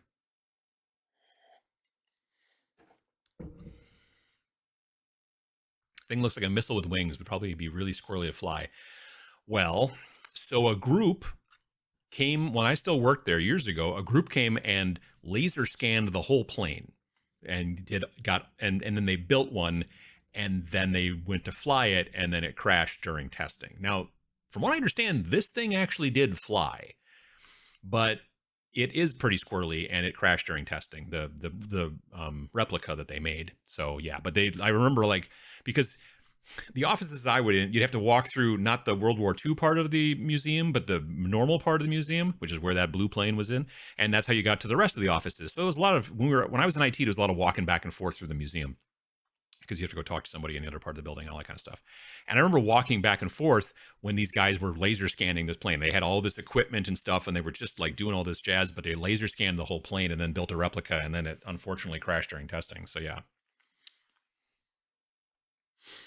Did I miss the Warcry talk? To some degree, yes. It looks like they're not changing things drastically, which we're happy with. I'm happy with. I don't know about the rest of y'all, but I'm happy with it. And we know that because the stat cards they've showed off look basically the same, different colors, but otherwise all the stats look pretty much the same.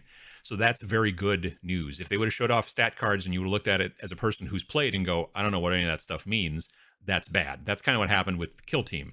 When you looked at the new stats for Kill Team in comparison to the old stats, you're like, I don't know what that means. This isn't the same. That's weird. I don't know what that is. What are these symbols? And these new cards that they've showed off recently look pretty much the same. So that's interesting. And that's good, I think. Big flying, cool. Someday I would love to attend that show. Aviation pilgrimage of sorts. Yeah. Oh yeah. It's always a big deal. Our local air museum has a de Havilland Vampire, part of a UH-1, and some engines and some mangled pieces. That's pretty cool. My friends that are into civil aviation talk about how insane Oshkosh arrivals are during the airshow week. Yeah, like people who are air traffic controllers, part of the FAA, they basically, you apply to volunteer to become a air traffic controller during this week at the convention. And it's like a badge of honor if you get picked, because it's like there's no radar. It becomes like I said, it literally becomes the busiest airport in the world. There's no radar. It is all completely line of sight. There is a little town northwest of here, called Fisk. I could be wrong in the direction. I have no idea where Fisk is, but it's not too far away. And out in Fisk, there is a big field, and there's a little shack in the field that is owned by the company. They're a nonprofit organization. And so there's a bunch of air traffic controllers that hang out that shack with big binoculars, and they look at these incoming airplanes that are coming in. If you are flying into the convention, you have to there's a document, which is now a PDF, called a NOTAM, which is a Notice to Airmen. And it is a specific set of rules on how you fly into Oshkosh. You can't just be like, oh, I'm going to fly over into that airport. You have to fly in from a certain direction. You have to follow these rules. You have to do these things, listen to certain frequencies, blah, blah, blah. So you're flying in basically over Fisk, and there's these people there with big binoculars, and they're radioing saying, blue Cessna, if you can hear me, rock your wings. And then the airplane does this. And then they go, okay, you're going to be landing on the red dot, head this direction. And there's no back and forth. It's just literally, I'm, using the radio to talk to you. Rock if you can hear me. I'm going to tell you where to go.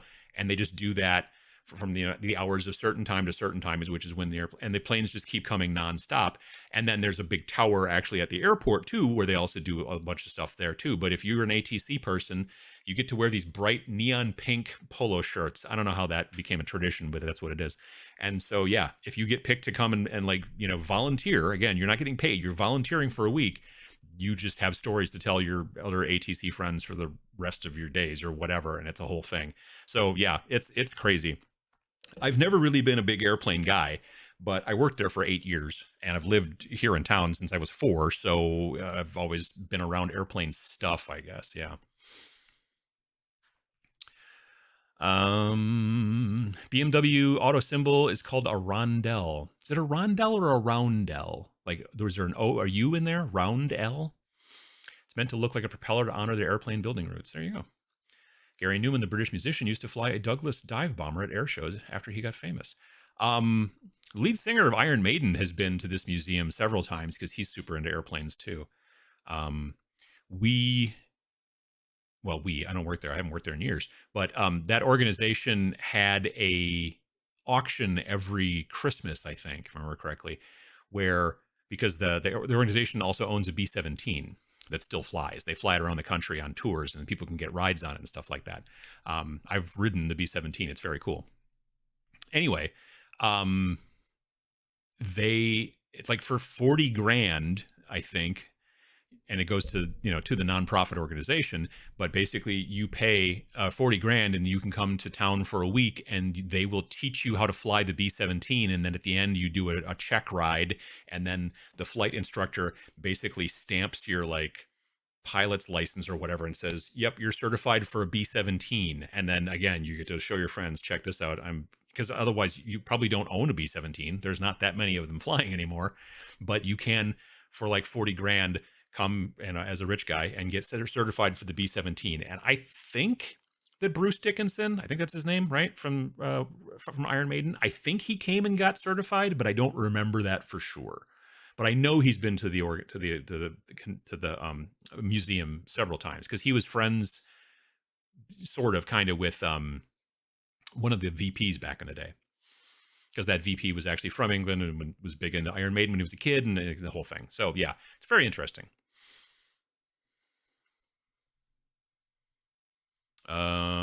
So glad the new version still uses numbers and not non-Euclidean symbology. Well, yeah, I mean, like, technically some of those weird faction symbols are a little non-Euclidean. I'm going to give you that. Wish I could fly, but it's 21 grand for the most basic level of skill. I couldn't afford to keep advancing until I could make real use of it. Yeah, no, it's very expensive to learn how to fly, especially if you want to try to make money with it. It's super, super expensive. Yeah. Like, if you want to just get into ultralights, that's not too expensive at all. Like, I don't think you need technically, it used to be that you didn't even really need a pilot's license to fly an ultralight. You needed a driver's license to fly an ultralight. But I think the rules did change, and you could only fly an ultralight by yourself.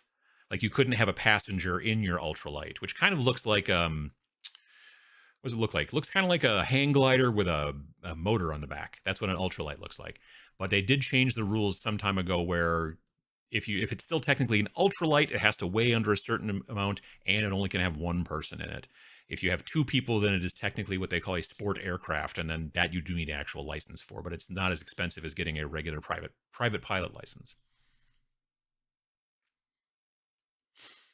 I've been wanting to ask someone about Warcry's evil models and possible correlation with the demons, gods in game. Do you have any info on that I cannot find? Untamed Beast, Chaos Based God. I mean, so they're saying that these new Chaos Legionnaires are attached to Be'lakor in some way, so... is that, I think it's undivided, isn't it? I don't think Be'lakor is following any of the specific gods specifically, but the new Rotmeyer dudes, whatever. Let me hang on. I got click the thing, and then click this. So this is one of the new Legionnaires. You can see he's kind of Chaos Undivided by his symbol. Rotmeyer Creed. These guys. Evidently, it sounds like they are following Nurgle, but they don't know they're following Nurgle. They believe they're following a god, I think, called the Great Leech, but it's technically Nurgle, which is why a bunch of them have icky sores. I don't see any more pictures with it, but some of them are got like bumps and pustules and stuff like that.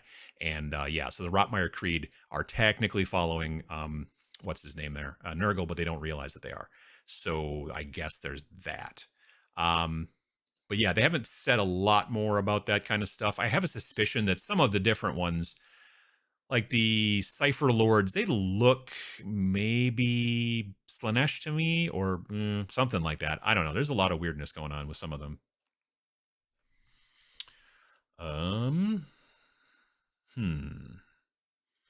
Bruce Dickinson is a fully licensed commercial pilot. Yeah, I watched that. My wife and I watched the documentary when they went down to South America and they flew down there to do a big, what do you call it? Like a tour. And instead of taking a bunch of tour vehicles and then, driving all around South America, they just basically rented a 747 that was like mostly empty on side, and they would put all their, fancy concert stuff in there, and then Bruce would fly it from place to place, and then they would get out, and he would be dressed like a pilot, and the rest of the guys in the band would be dressed like the guys in the band. And when they would get at the airport, people would be all excited, but they wouldn't pay attention to the pilot because he's got the little epaulets and the hat and all that stuff. But that was the lead singer. But yeah, that was a good documentary. Never was a big civil aviation fan, which is funny since I made my living for most of my life as a pilot. I loved I loved getting paid to fly, but I never had the desire to pay to do it as a hobby. Yeah, I can understand that.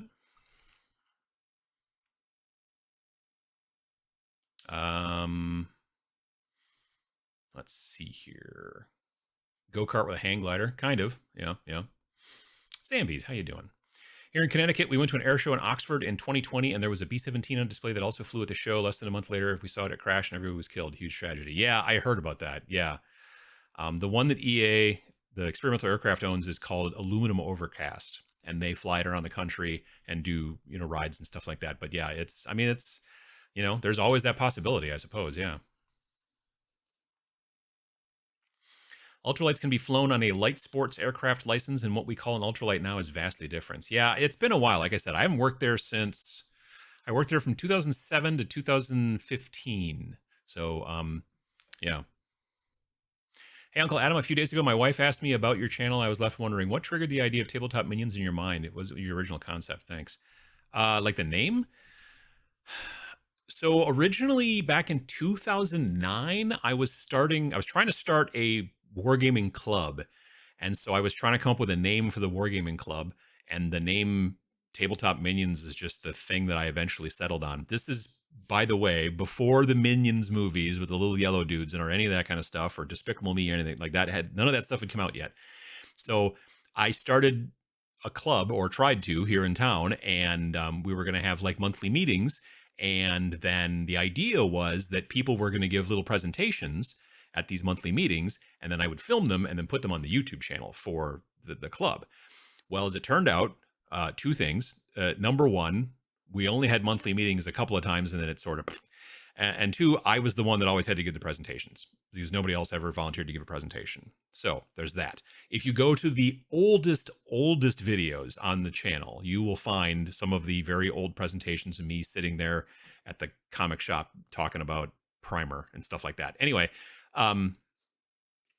so then it just sort of sat there, just fallow, for several years. And then in late 2012, early 2013, when I decided I want to start my channel, I was like, well, I already have this channel already on YouTube. I could just switch over and use that. Plus, I also have the domain name and all that kind of stuff. And so that's where it came from. Originally, it was a wargaming club concept that didn't go anywhere. And then I just used that name, and it made sense. And then sometime later, the movies came out with the little yellow dudes, and then people were like, then I got a lot of weird messages, honestly, a lot of spam bots and stuff like that, but it's fine. But it was also a long time before I decided to start doing it the way I was doing it. When I first started making the channel, the reason I was doing it was because I wanted to teach myself video production. And I thought, well, I should make videos about a hobby because that will at least spur me on to do it. Like if you're like, oh, I'm going to make videos. Well, what about? I don't know. That's hard, you know? But when you're like, oh, I have this thing I'm interested in, you make the videos about that, then you get to learn more about video, but you also have a subject to do it on. It wasn't until about 2015, like late 2015, until I decided I should be making all these videos about getting people into the hobby. Like that became the mission, but it wasn't until I started doing it weekly, which was about Halloween 2015 is when like right around Halloween 2015 is when I posted my first video on a Friday with the idea that I would also post another video next Friday. And then I did. And then I posted another video next Friday. And then I just kept doing that now it'll be 7 years this Halloween. So yeah, I haven't missed a video on a Friday since I started doing that in late October 2015. So, yeah, I would say these days that the main mission, if you will, I guess, of the channel is to get people in the hobby, show people it's not as difficult as they might think, show people there's lots of benefits to it. It's meditative and stress relieving to just sit there and paint little people and listen to a podcast or an audiobook or this, you know, or whatever. It's pretty cool. Just stopping in to say hello. Howdy. How you doing? You have to stick to certain fields like a radio-guided flying club and are limited to max 500 mass or 600 kg if it's a hot airship. Wow. Do we know anything about the scenario system in the new Warcry? Not that we've seen, no. Has anyone tried using Star Wars Legion-style exclusion selection with Warcry scenario cards in order to avoid imbalance? Not that I know of. I don't even know about anything with that, yeah. Luna Overcast was a nickname for the B-36 Peacemaker, still the largest wingspan on a military aircraft, 4 burnin' and 6 turnin'. Wow. Off to church. Have a great weekend, everyone. Absolutely, Comsomlets. Bit like that Yogscast Twitch streamer having the name Squid Game. Then Squid Game came out. Oh, I hadn't even know about that. I'm familiar with Yogscast, but I didn't know about the Squid Game thing. Interesting. Glad to catch the show. I saw the notification way late. I was buried in my tavern build. Nice. Taverns are fun. Noob Painter, how you doing? Late, but here. Well, yes, but that's fine. Let's see here. So yeah, I'm like I said, overall, cautiously optimistic about Warcry. The cards that they've showed off so far look a lot like the old cards, so it doesn't seem like they're changing things drastically. I think they've even said as much, maybe on one of the Twitch streams, that it's not a redo. You know what I mean? Like, it does seem, which is good. Like, if there are little things that they could tighten up, the reaction thing sounds interesting depending on how it gets implemented. What'll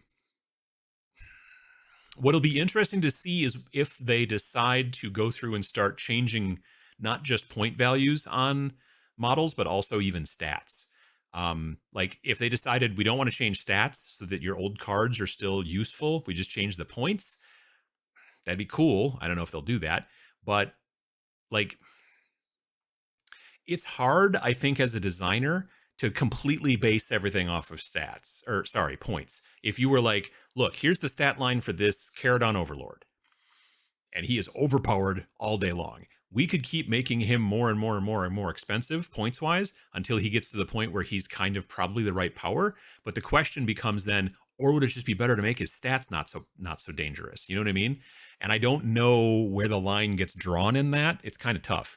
I think because we're talking about 1, 2, 3, 4, 5, 6, like 7 different stats. Is that right? Because you got the little circle of 3 up here, and then there's reach, number of attacks, strength, and and damage. So yeah, it's like, yeah, it's a decent amount of stats that just being like, oh, I'm going to tweak the points up here. I don't know if that necessarily is enough. I think in some situations, so we'll see what they have to do about that. Maybe they will go through and they'll release some sort of like PDF. Yeah, sure.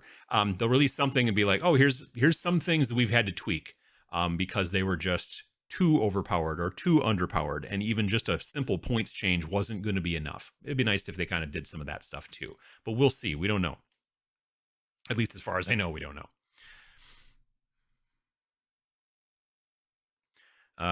So will GW send you the new Warcry box in advance? Looking forward to that. I hope so. Is this the best hobby?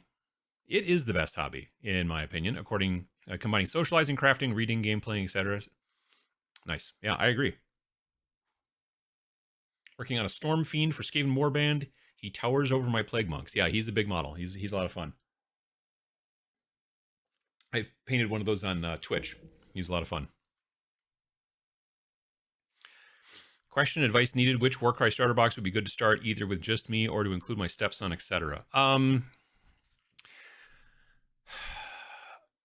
At this point, because we have a pretty good suspicion it's probably coming out next month, probably, because it's not coming out this month, because it would have gone on pre-order at the very latest yesterday, which it didn't. So this new box, the Heart of Gur, would be a pretty good starting place, because in it you're going to get, hang on, I got a thing here. Yep.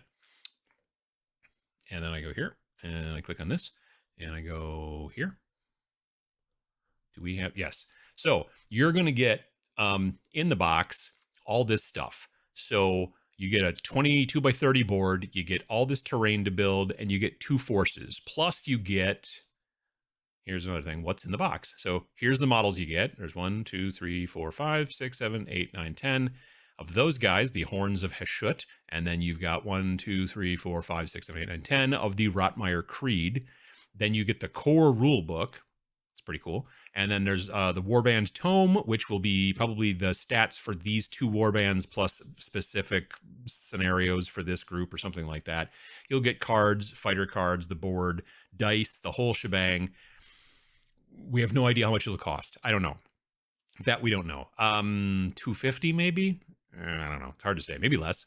But yeah, so all of this would be a good starter place if you're, especially if you've got somebody to play with, and yeah. Now, if you were to go buy Red Harvest or even Catacombs, which are the previous starter boxes, or even if you could still find the original main starter box, which was just called Warcry and came in a big honking box like this with 2 forces and terrain, those would be fine. But I understand that the rules are about to change. Now, they're not changing drastically. There's a little bit of a change from what we can tell. but they are referring to as a new edition. So, yeah, I think starting with like Red Harvest, maybe at this point, like right now, since it's probably, like I said, a month until the new game comes out, it may be better just to wait until that comes out. It just, that's my personal preference, but your mileage may vary. So yeah. Golly. All right, there we go.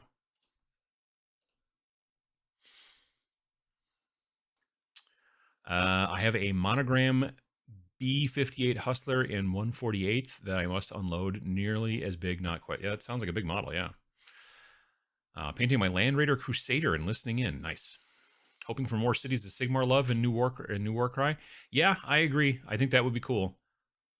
I have a small beginner force for Cities of Sigmar that I was going to use for Warcry that kind of got sidetracked, but I've still got, like, I need to build some more folks, and then I can make something happen. And I'm kind of interested in going down that road. Really looking forward to them having a more sensible release and organization for the books. The previous system that was piecemeal until the now out of print Grand Alliance rulebooks. Yeah. We'll see how that works. Like I said, I don't know. Because currently, you're right. The Grand Alliance books, Order, Death, Chaos, and Destruction, are out of production. You may still be able to find them in your local stores. You may be able to find them maybe, and I know that in some countries they are still selling them, or at least they were about a month ago, whereas in other countries they were like, oh no, we're all out. And it kind of depends on warehousing, I'm assuming. I'm assuming that because they're not making new ones that they're maybe going to change things a bit or do something. So I don't know if they'll come out with another set of 4 books. I don't know. We'll see how that works out. But yeah. You get 2 forces, but almost certainly you need 2 boxes to actually field either of the war bands. That's how it's been for every other Warcry box. That you can field them. I just know that there's a lot of people out there that are like, well, if you don't field them with duplicates of this and this and this, then it's not as good of a list. I don't know. I've always just run with the stuff that's in the boxes, and I'm fine, but I'm also not a tournament player. I'm not super competitive. But I do know a lot of people say that none of these Warcry Warband boxes are playable by themselves, which is not true. They are playable. They're just not as good as if you could have multiples of this one guy, or maybe, triples of this one particular model. The downside, though, is that then you're going to have 2 to 3 models on your board that look identical to each other because they're all monopose. So yeah, I know. I mean, like, I know with the Iron Golems, I've heard a bunch of times, oh no, you got to have the guy with the big weird, like he's like whipping the chain around and just going around like his head kind of, and he's like you got to run like 2 or 3 of those to make a good list. And I'm like, well, now it looks weird because they have all the same dude repeated over and over again. Like if it was the same model in different poses, you'd be like, oh, those guys are all dressed the same, but they're different guys. But when they're exactly the same super dynamic pose, it looks weird. So that's one of the reasons why. But again, they are playable out of the box. They're just maybe not perfectly optimized out of the box. You're not wrong. Let's see here. When GW has sent you the boxes in the past, is there a consistent amount of time between when you receive the box and when the game goes up for pre-order? No, no, not and these days even less, just because of the global shipping, hootenanny. Like everything is squirrely these days as far as shipping is concerned, and shipping times move and stuff like that. Back in the day, it was a little bit more like you'll get it here, which means it's probably about time to go here, that kind of thing. But these days, like I've gotten product before where they're like, okay, you can talk about this product on this date. And then 3 days later, I'll get an email saying, no, you can't talk about it until this date. Or sometimes it's even sooner. They move them around a lot more. And that's because they kind of don't know when stuff's going to be showing up from China. Now, admittedly, the majority of the stuff that they're producing now, they're actually producing closer to home now, but a lot of the cardboard, specifically the boxes, are still getting shipped from China. And so we got to put this stuff in a box. We got the plastic, we got the printed stuff, but the box. And so, yeah, it's a little squirrelier now because of the global shipping issues that the globe is strangely having. Thanks for the live stream chat. Always reinvigorates my hobby drive. Happy hobbying, everyone. Absolutely, John. Hello from the Czech Republic. First time able to see you live. Unfortunately, I'm just about to end, but we're glad to have you here, though. Hello from Portugal. How you doing? I like the chaos worshipping warbands that don't necessarily know that they are worshipping chaos and Warcry. It is a kind of a cool thing. Yeah, I agree. Conflating playable and optimal. True. Yeah. So excited. Just about to buy a new home with a room to paint and play games. Going to tackle my pile of potential finally. Nice. I have 2 rules when it comes to minis. Number 1, does it look cool? And number 2, does it look cool? I like that. That's nice. That's well done.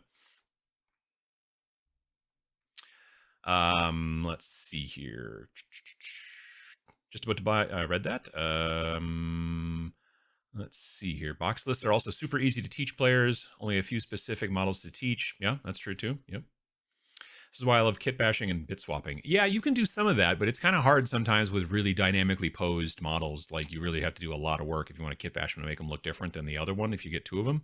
But yeah, I know what you mean. Who do you think the Scions of Flame are really following? It's a good question. Korn, maybe? I don't know. It's good. I don't know. It's a very good question. I don't know enough about the lore, I guess, probably. Well, folks, it's 11 o'clock here in my neck of the woods, so it's time for me to head out. I want to thank everybody for coming by here on the show. It will probably be 3 weeks until the next show, because the every other Sunday show in 2 weeks would have me still being in Indianapolis, Indiana for Gen Con. I'll be there from the 4th to the 7th, 3rd to the 7th. I'll be there for quite some time. I will be there from Wednesday the 3rd, sometime in the early afternoon, and then I'll be leaving on Monday morning, like at 8 o'clock, or the 8th. We'll be leaving on Monday morning. But yeah, so I will be on the road next week, or not next week, 2 weeks from now, when we would do this show again. So we're going to have to push that one to the 3rd week.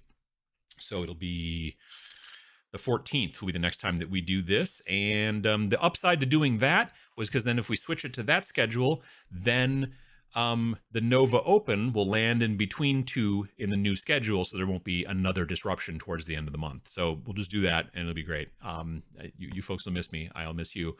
But hopefully we'll have more stuff to talk about. Maybe we'll have some Warcry stuff to talk about. That'd be cool. Or, anything else.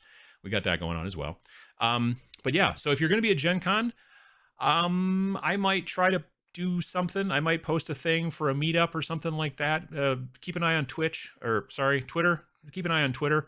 Follow me on Twitter if you can, just because that's where I have a tendency to be able to put news like, the power went out and I don't know if we're going to have a show tomorrow, and that kind of stuff. And Facebook, but Facebook, I'm focusing a little bit more on Twitter these days. So have a good rest of your day, and have a good 3 weeks until the next time we see you here. But I'll still be putting out the Friday videos and all that stuff, and I'll be letting you folks know more about the new game.